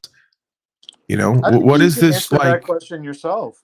You presume that I think that we're here to be kept safe and overseen rather than learn to govern ourselves or suffer the consequences. I believe in radical authenticity and freedom. I don't believe in overseers and captors. I think it's nonsense. I don't think it creates the ends that they claim that it will. I think there's more danger and fear than ever, so it hasn't worked. And I don't think it's possible because people do evil and wrong and criminality under the cover of darkness and false identities. So, you know, again, this is I don't think hyperbolizing this whole thing with captors and slave. I mean, that exactly what you have. That doesn't serve anybody. Hyperbolizing serves no purpose here. You know what I mean? Yes, you have folks who just locked down all the small business and told you do what we say or else. What would you call that? I mean, how many vocations and careers and situations in America which call for a little bit of arbitration? I mean, yes, this is going to be natural. Like things are going to come up where you just told me. Listen to the violation of logic. Your original premise was this is why we can never debate because folks regularly violate like an unspoken or spoken laws of logic. You said there's an inherent flaw in humankind. We have a human condition that leads us inherently to deviance and criminality. So you want to pick from those folks to hire folks to oversee the folks who inherently have a flaw that leads towards criminality and deviance. How could that ever go wrong? You want to give power to groups of the race who you say inherently lean toward malevolence and deviance. It's foolishness. That's not what I mean, Paul. When I said that, when I gave you the foundation of who we are as people having a proclivity to malevolence, yeah, that's. There's no system that you could possibly put in place that's going to replace the one we have now. That's going to be better. I didn't say there was. You presume there has to be a centralized oversight system that we've already built many times and does not work. That's unavoidable, Paul. That's unavoidable. Again, if every individual was seeking self-government and self-knowledge, we wouldn't have this discussion right now. Things like what? Like things that normal people are like infrastructure. Normal people have. What the fuck are they going to know about that? What do you think? There's a special class of people that comes through a membrane. Government gets together and where do you think government? Where do you think government hires to people? I'm pretty sure animals aren't doing it. That's right. People. Right. So what makes you think that they're necessary? What makes you think there necessarily has to be an overseer parental unit in order to decide that we need fucking roads, that we need farms, that we need power lines? This is a retarded, arrested development, infantilized logic. No, it's not. It absolutely is. And I don't necessarily, hey, let me help you out. I don't necessarily disagree with the premise. I disagree that it has to be that way. I may agree that what we learned from Che Guevara and the revolutionaries is you could give the whole thing over to the people and they'll pop bottles and fuck bitches and won't build roads and won't farm. I accept that. I look at these panels. So what do you do when there's an inherent paradoxical quandary? And then this now gives way to the argument of what they call capitalism and free trade and God-given rights versus collectivism, communism, socialism, and oversight. And seemingly they can never exist with each other or without each other because of the, as you say, inherent flaw in the consciousness of man and woman that is either too left-brained or too right-brained and also uploaded with a bunch of nonsense to go with it. No, I mean, I'm with you. I just, if I ask you how would you run a country, it's going to end up the same way, Paul. I wouldn't. It's going to end up the same way. See, it's the egoic, prideful slaves who think that they can get into a system and run a country better than it's already ran itself into the ground or not. See, this is the inherent flaw in logic. We'll go back to Lao Tzu and ancient rulers and war masters and philosophers. Governing a country should be like frying a small fish. You spoil it with too much poking. So if you told me I wouldn't, but if I had no other choice, I would govern a country the same way I'd fry a fish. I would leave it the fuck alone as much as possible. And I would only interact or act when necessary. What is leaving it alone possible, Paul? This is such a difficult concept because in your mind, 7 billion fucking people get up every day and can't conduct their own fucking life and figure out how to work and figure out how to have a family and figure out how to fucking manage their own affairs or not. If they can't, then they don't. If they can't, then they don't. And they figure out as a community how to get it done, or you perish. They can't figure it out, or they don't. What does that mean? You don't wish to. That's the point. We've seen that even in the throes of slavery and genocide, the majority of you folks don't wish to figure it out. It's not that you can't. You don't wish to, or you won't. I do want to preface this, but what I'm saying is simple. We go back to the 1800s. I'll meet you in the middle.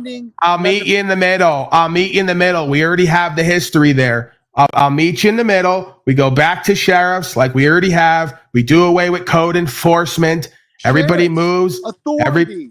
Hello. Go ahead. Sorry, go ahead. Everybody moves freely and trades freely. We don't govern the behaviors of grown men and adults. We govern our children, if anything, by giving them the proper upbringing, and then we turn them loose onto society with radical freedom. If you become a direct threat to the public, if you cause loss, injury, and harm and don't pay your debts, the sheriff's gonna come have a conversation and pay you a visit. Okay, and we'll get the community together if necessary to have your ass dealt with if you don't want to conform to some semblance of proper conduct. Okay, I'm with that, but that's all predicated on people playing by the rules, which returns me back to it doesn't. No, it doesn't. We just started on Slavia industry. Myself, Lewis, you, whoever, are now sheriffs. We're voluntarily giving our time, energy, attention to hold court if necessary. I wouldn't trust Lou at all. Again, I'm not interested. There you go. So you've already violated the trust of this civilization because you don't trust that Lou is. I'm being pejorative on. Okay, so there you go. You don't trust Lou, and you know the motherfucker, yet you want to proliferate a system where you put people in more control and authority to enforce code who you don't know and still don't trust. There's your violation of logic. You don't trust Louie Boy to do it or Paulie Boy, but you trust jerk off down the street and the pack behind him who are shooting people in the street. Right. So when do you understand that equity and trust come first, and that comes with consciousness and awareness of self, and without that, none of your systems are ever going to fucking work.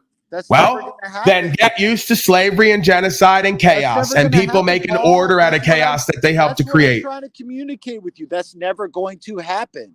It doesn't need to happen. You presume, listen, this is simple, bro. Call it selfish and egoic. You presume I give a fuck if it ever changes. I'm telling you I can govern myself. I'm telling you and anyone else, if you try to govern me, I'm going to deal with you.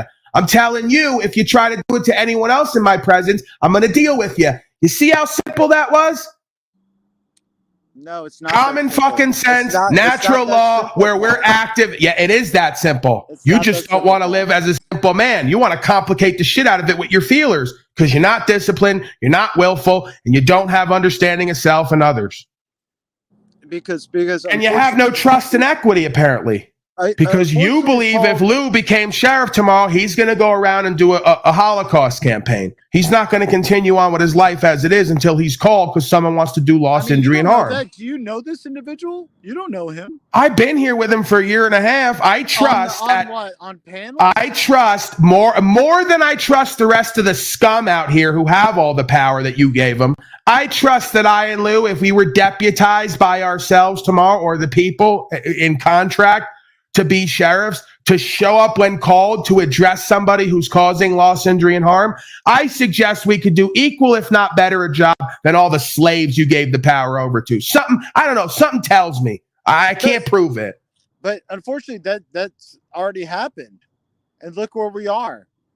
Look where we are, right? You, Paul. That's what I'm saying. It's happened. I've been upholding the law, speaking the truth, facilitating with folks, and I still have arguments, fighting and resistance and chaos from folks who can't get with the program. That's when I go like this and go, have it. Do you see how easy that was? Paul, that's exactly what I'm saying. Somebody like you was like, yeah, I'm going to install somebody like Papa Luigi over here. And guess where we are? Okay, again, everything is conditional in a sense. Everything's a gamble. At a certain point, you got to know when to hold them, fold them, walk away, or run. You guys installed Trump, and he gave you warp speed. Right? You white males. Yeah, you white males with your privilege. Trump. You did it. He gave you warp speed. He gave you, all this shit that he gave, like, when I say laziness, you know what? Let me say what I think it is. It's about people are not willing to do the work that they need to do to maintain freedom for themselves, for their children, for their grandchildren. They're not willing to do the work. It's a lot of work to stay free. Freedom is not free, and it's not safe. Freedom's just another word for nothing left to lose. Come on, Lewis. Yeah, freedom is the most dangerous. That's why they call prisons. Hold on, I'll shut up. That's why they call prisons. They have different levels of security, right? We live in ultra minimum security out on the street. Then you go into the prison and you could go into the minimum security. Then you can go into medium security. It's then minimum, maximum security. It's minimum security out in the rural areas in the mountains. There's no oversight. There's no authorities. It's you, your gun, your woman, and whatever you can muster with whoever. And then you got minimum security, your suburb, you got maximum security, which is your city, right? So it's all replications of one and the same.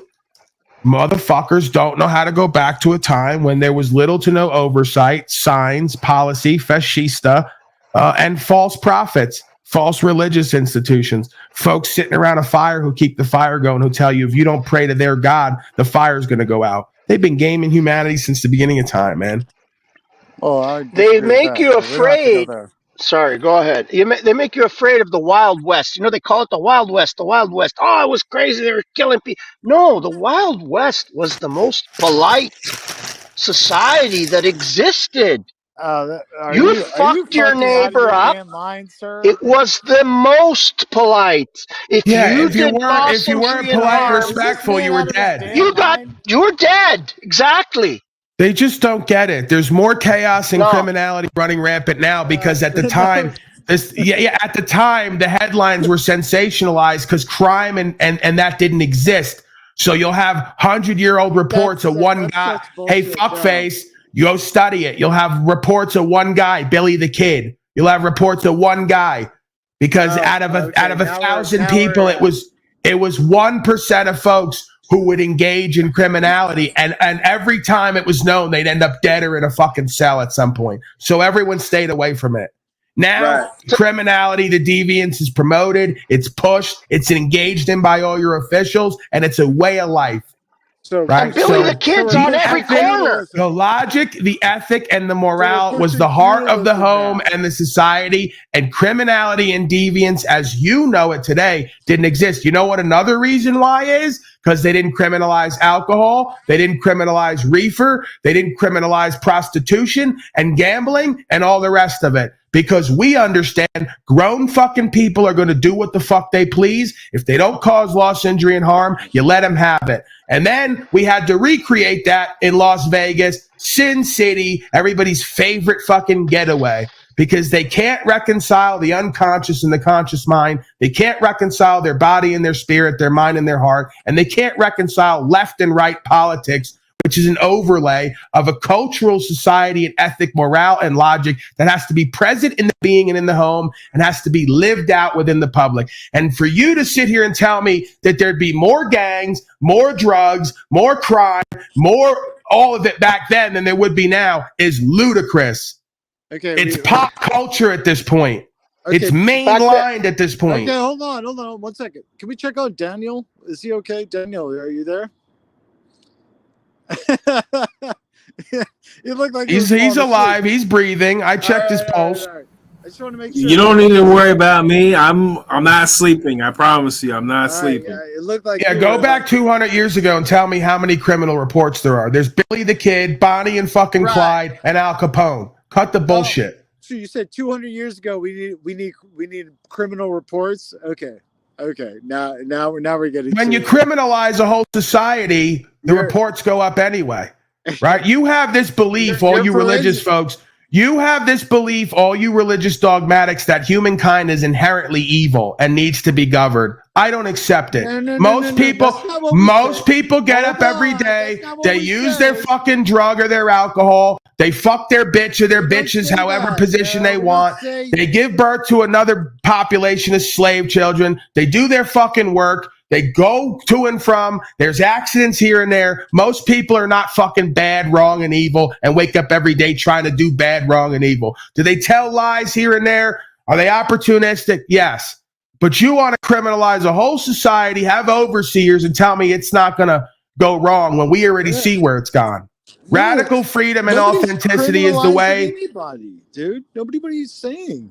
This is what I'm telling you is the backbone of your shitty religious system over the last 100 or 200 years with your interpretation. This nation was not a nation full of Catholic Christian jerk-offs. It was a nation of folks who believed in a certain ethic, logic, and morale, and that's why it prospered, because they weren't religious zealot dogmatics and cultural freaks, one way or the other.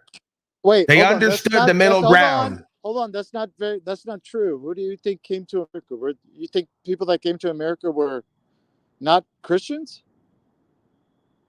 You seem to think that these folks necessarily had this belief that there was a daddy in the sky that was going to put food on their table for them. They got up every fucking day. They did their work. Whatever deviant behaviors ethically you want to claim went on. We understood it. We accepted it for what it was. And we tried to reconcile and make peace about it. Live and let live. And now everybody's a fucking criminal under their system. You don't have a license, you're traveling, you're a fucking criminal. You didn't get searched at the airport, you're a fucking criminal. You didn't cover your face, you're a fucking criminal. You didn't get our treatments and take our legal bullshit, you're a fucking criminal. Cut it out. I'd rather go back to that day in a second than continue to live in this fucking criminalized slave hole where everybody's doing felonies unknowingly. They did a study. The average person commits 4 felonies a day unknowingly. You want to live under this bullshit? That's where your oversight goes. Well, unfortunately, Paul, you got to live in equity and trust. You're pushing for a thing called feudalism, sir. If you're pushing for this feudalism, what are you talking about? If you're pushing for this romanticized version of the Wild West, that's what you're pushing for. Yeah, sheriffs. This whole idea of sheriffs, no, that wouldn't work. The sheriff is elected by the people to maintain order when folks are disorderly. What are you talking about? No, you can't be this dumb. You got to be faking it. You can't be this dumb. Or he's practicing. Sir, no. You can't be romanticizing. Yeah. We woke up today. We did our work. We went to the saloon. We gambled, drank our liquor, fucked some whores, and then you wanted to pipe up and start a fight. The sheriff comes, tells you, cut the bullshit around here. You're acting like a bunch of broken children. If you don't cut it out, him and his buddies are going to drag you to fuck off, and you're going to do a couple days in the corner to figure out how to you want to live your life. Yeah, but that's how the fuck it went. No. Okay, so we're now looking into criminal records from the Wild West. Are you serious? Do you think that record is actually legit? You're a guy who quotes the Bible as if it's the word of God, and you want to ask me if it can. Oh my God. I can't even do this non-versation. I can't even do. Well, you know what's passed down? Logic, morals, and ethics. That's what's passed. Yeah, logic, morals, ethics. It's called competent, capable, understanding, and loving. That's what's passed down from man and woman to man and woman as children. No, that's nothing. I don't need a fucking book for that. You are bizarre. You creatures are bizarre to observe and to interact with. I have to tell you. Go easy, Paul. Go easy. It could be the alcohol. You can't figure out how to live in a semi-free society where some folks have a limited capacity to stop disorder and direct threats when they're apparent. You can't figure that out. Any fucking high school group of kids, every group of high school kids who's done a bonfire knows how to self-govern. You're amazing. Every fucking group of kids in Canada who's out in the forest right now knows how to self-govern. We're all going to meet. We're all going to take our drugs and alcohol. We're all going to fucking suck. We're going to build a big fire, hopefully keep some water around. And if you play around and do some stupid shit, lie and steal, we're going to beat you and leave you. Every fucking group of Italian let me make the premise here. Every group of Italian high school fucking children knows somehow how to day by day over the course of 5 years, govern themselves with little to no issues and incidents from time to time that occur. It's a natural process of life. Get over it. Again, you're still following on the premise that people are going to behave how you. I didn't say they're going to behave. They're going to behave or learn. Paul, can I speak for a second? What happens in every John Wayne movie? Some jerk off comes into town, some jerk off comes into town, starts trouble with John Wayne or some of the women. He takes him outside, fucking deals with them, and we move on with our life. What are you talking about? Exactly. Okay, let him speak. I'm still returning to the point that whatever system you try to place and put, and it's going to fall short because people have that proclivity to be malevolent. Dude, how many drinks did you have? Sorry to interrupt you. You seem, off. Are you serious? Are you really just going to come in here and say how many drinks have you had? Can we not do this right now? I'm already 15, 17 minutes. I don't want to degenerate now into crosstalk. God. This is So fucking nonsense, dude. I get it, because everybody's never going to conform, because everybody's never going to behave. We should have overseers and oversight. Got it. Totally not a violation of its own logic. Okay, yeah, that's what I'm saying, Paul. What are you going to do when Usually in a community, when folks are left to their own devices, certain folks rise to the occasion and they're deemed valuable and worthy by the community. And typically there were, again, you can't even consider a tribal civilization that already lives right now all over the world and has no oversight and overseers. Your perspective is so limited. I pity you in the other ones. I pity you. Who knows what goes on in the center? We do know what goes on there. It's 2020 fucking 4 at this point. We do have all the insights and the information, and many folks have been there. If you steal, you get your fucking hands cut off. If you lie, you get found out, and people don't deal with you. If you fucking cheat, you get your shit taken, or in some cultures, they give you more shit. It depends on. Is that authoritarian? Oh my God. No, it's the nature of man in their element. Right. I know you don't want to accept that man is not highly sophisticated and civilized until they put a goddamn costume on to do the harm. You're a sick person. You think I'm sick. You're the sick person. You put a costume on, wrong becomes right. Either it's right or wrong, or it's, one way or the other. So I'm just telling you the nature of the way things are. It's why you have mafias. It's why you have biker gangs, because men are getting together to do manly activity, and they're also going to, in the way, if they see certain things, deal with it. It's just the nature of man reduced down to who and what they are, and there's nothing you're going to overlay to change it. I argue you have overlaid something to change it, and it's made things worse in its own way, because now you've domesticated and turn men into effeminate, controlled creatures with no will, no wherewithal, no heart, no balls. So I'm sorry, I just don't believe that your belief system proliferates and creates prosperous societies. I believe radical authenticity, radical accountability. I'm giving you a bit a foundation of why these systems don't work. And why it's not a utopia. No system is going to be a utopia because of what I was trying to communicate with you. Because people are going to be. You said we need overseers and oversight. Did I miss something? You're engaging in cognitive dissonance, sir, and I'm trying to reveal it to you. I'm not. On one hand, you say, understanding what I'm saying. "Oh my God, try to listen." Paul, try to listen instead of defend your cognitive dissonance. You said human beings have an inherent condition, Paul, so we need oversight and overseers. You're not understanding what I'm saying. I must not be. I'm having one of these own conversations with myself. Like I do whatever utopia you think that you could. I don't have a vision of utopia. You perceive that I do. Now we're living in doom. That's what I didn't perceive that it's doom. See, you're doing the black and white pendulum swinging, and you're presuming I am as well. That's our problem. Are you prescribing a solution? I could point you to what I would perceive as the best of a bad lot if you want to claim that there's never a solution. Well, we're on the same page. Right, and your perspective of that is exactly what? Because when I brought up the foundation of America, what it looked and felt like, that wasn't good enough for you. You need more oversight and overseeing. So we're not like, I'm not missing the conversation. America was historically inaccurate. When you're saying, okay, they weren't. Okay, so there was more crime. So there was more crime, more drugs, more rape. There was just more everything that we call crime and evil, just rampant back then than there is in New York, Chicago, LA today. Okay, so now we're going to compare populative civilizations then and now.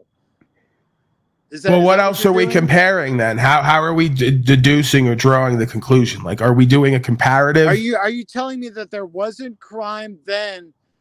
I didn't say that. I didn't say that. I said I wasn't there, and neither were you. But if I had to now, because it's worse now, because there's more people, and it's the situation is worse with more immoral policy institutions, as you would say. It doesn't matter. Okay, About so the ink on paper doesn't do anything for anybody.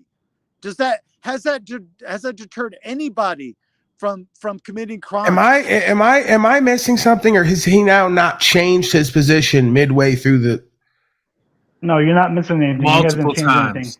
Multiple times. Okay, it's good that we're all hallucinating the same thing then, because I don't want to be alone in my hallucination if I am hallucinating. No, I'm not changing positions. What I'm saying is there's no structural thing that's going to what's to say? To I don't know what's the word. What's your strategy? System that's going to be put in place that's going to alleviate the human condition, the flawed human condition that we have this proclivity to fuck around and whatever, man. Why are you? What do you mean, whatever, man? I'm laughing at the people going losing their mind down there, at us apparently not ever having our mind found up here. It's funny that I apparently have changed positions, but how have I changed positions the same? That I could have swore that you said that we need oversight and overseers. I could have swore. He did say that. I could have swore you said we need either equal or more oversight and overseers, not only in the present time.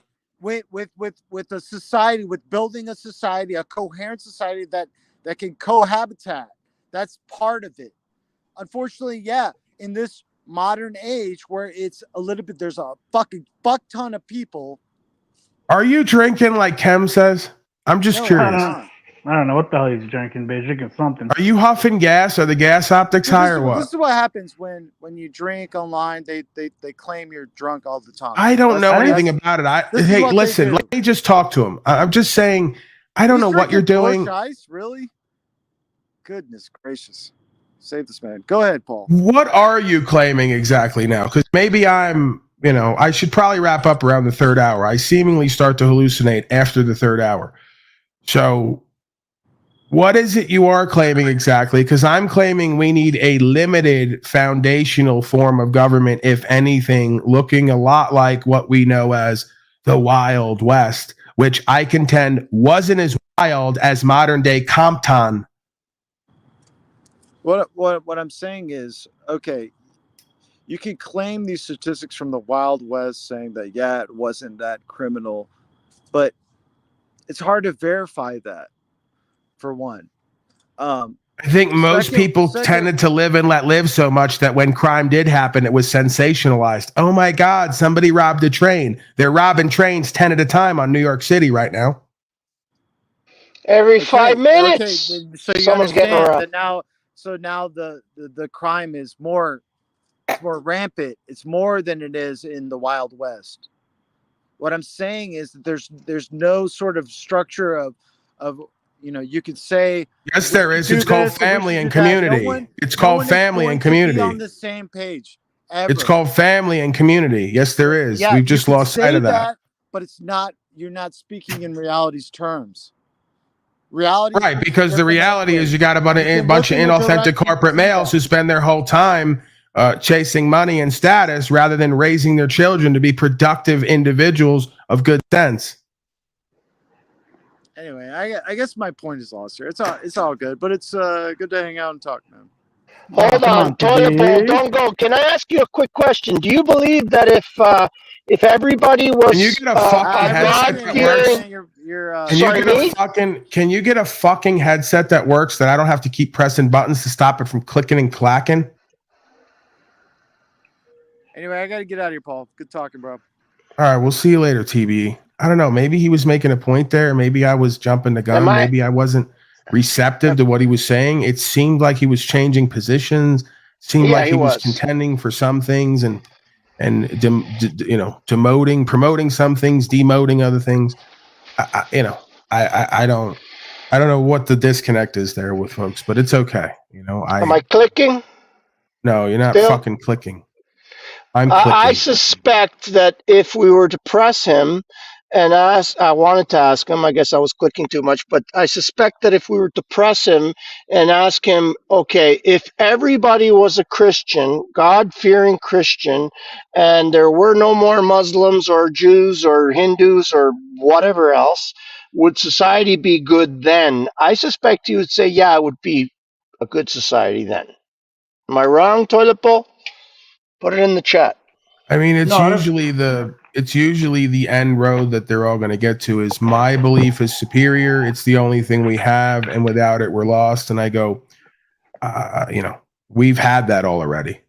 We've done this all already over and over again. We have at least some data points we can look at to orient ourselves and each other of where we need to be and go. Right. And we don't need to make like a nationalized perspective paradigm either. We can go global with it. There's tribes everywhere. There's communities everywhere. There's families everywhere. If you don't have enough data points now to figure out the character you need to be and live, you may never figure it out. And again, if you think we need oversight and overseers, I contend that's what's caused all the fucking problems to begin with. Is you want to claim at first we have an inherent condition where humans are evil, then you want to put the same inherently evil humans in charge to oversee the rest of them. It's a bizarre, hypocritical, illogical perspective. You'll say, like the founders, because men are not angels, they need to be governed. I say because men are not angels, they cannot govern. So you really all you have then is facilitation and containment at times. You have good sense, common law, common ethic, common practice, and we kind of all accept certain things. You're not going to put your hands on anybody. You're not going to fucking steal from anybody. You want to speak however you want, speak as you please. Don't incite a riot. Don't scream fire in a theater. This is pretty fucking simple when you get down to it. I think people complicate the shit out of everything. And if you had willful, disciplined, action-able, presentable, honorable men who stood up at Chili's and Applebee's whenever something went wrong and said, we're not going to do this here today, right? This is not how we conduct ourselves, move it along. And people want to pop shit. Well, then you get dealt with at a certain point. Everyone's come up under that. You may not even like it. I didn't like that. I don't like that dynamic. It's present. So that's how I govern myself better. Because I don't go out to bars and places and run my fucking mouth and pop shit because I know what's going to happen. Paulie Boy's big, but he ain't big enough. So you conduct yourself accordingly with a certain level of respect and ethic and logic and common sense where you get dealt with. We don't necessarily need oversight and overseers for that process to happen. We also don't need oversight and overseers or toxic versions of that living out in ourselves, right? We can take a cue from being a little bit more loving and caring and understanding at times. So somebody's popping some shit, maybe we deal with it differently. Instead of meeting them on that ground with that energy, we try to de-escalate. Hey, bro, what's going on? It seems like you got some shit going on. Can we talk about it? Because we really don't need to fuck everybody's life up here today. You see where it goes. You somebody's temperature on how reasonable and sensible they are. They continue, they want to do harm and violence, well, then you use force to stop it. Same thing the police and the oversighters and overseers do. We can all do because we're all men and women first. We put our pants on one leg at a time and we occupy these positions of government. I don't think there's a membrane that anybody passes through, and I don't think there's a differentiation in status once you put a fucking costume on.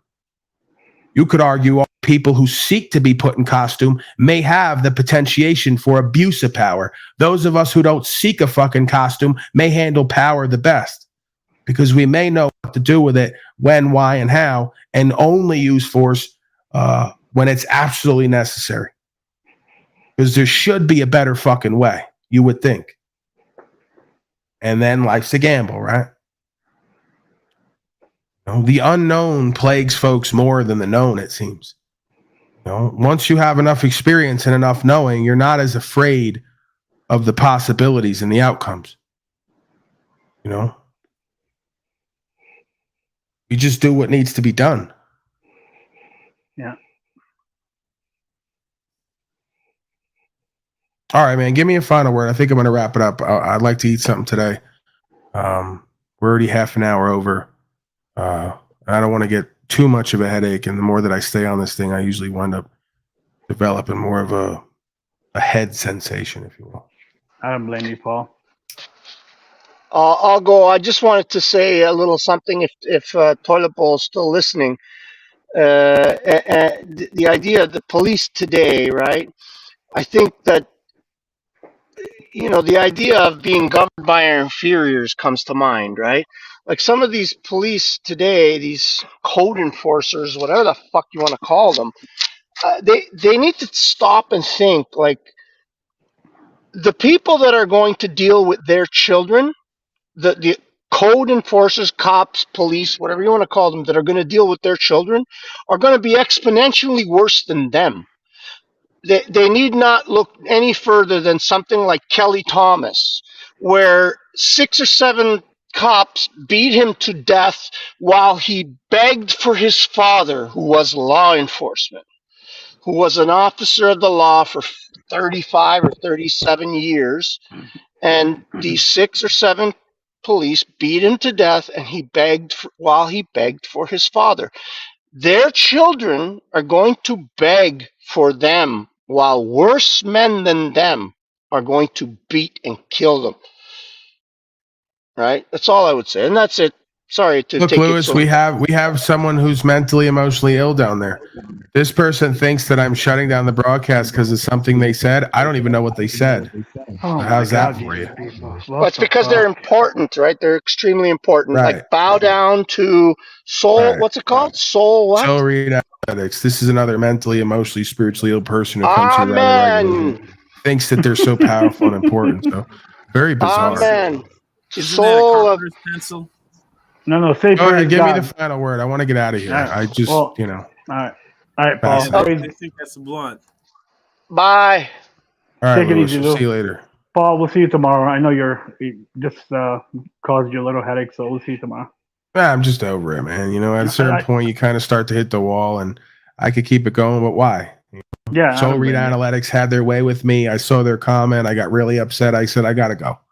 I got to go really think about what they just said, you know? True. All right, I'll see you We'll later. see you tomorrow. Sorry. Yep. All right, Danielle, what do you got, man? Final word. As always, thank you for having me up. Great broadcast. Some evil spirited people in the audience that I think that they need to come up if they want to keep running their mouths. But other than that, have a good night. Thank you, Danielle. If these folks want to occupy the chat box all their life, that's their choice, their prerogative, obviously. So thank you, folks, for being here. I'm going to call it a resounding success. Why? Because I, your humble narrator, broadcast host, co-creator, and facilitator of this event. So it'd have to be that way. I am the God of all media, of course. Once again, God of all media. right. Cannot be disputed. I'll be signing off. Thank you for the contributors and supporters in various ways. On panel, off panel, behind the scenes, front of the scenes. You make this broadcast worthwhile, right? Even the chatters, even the silent viewers.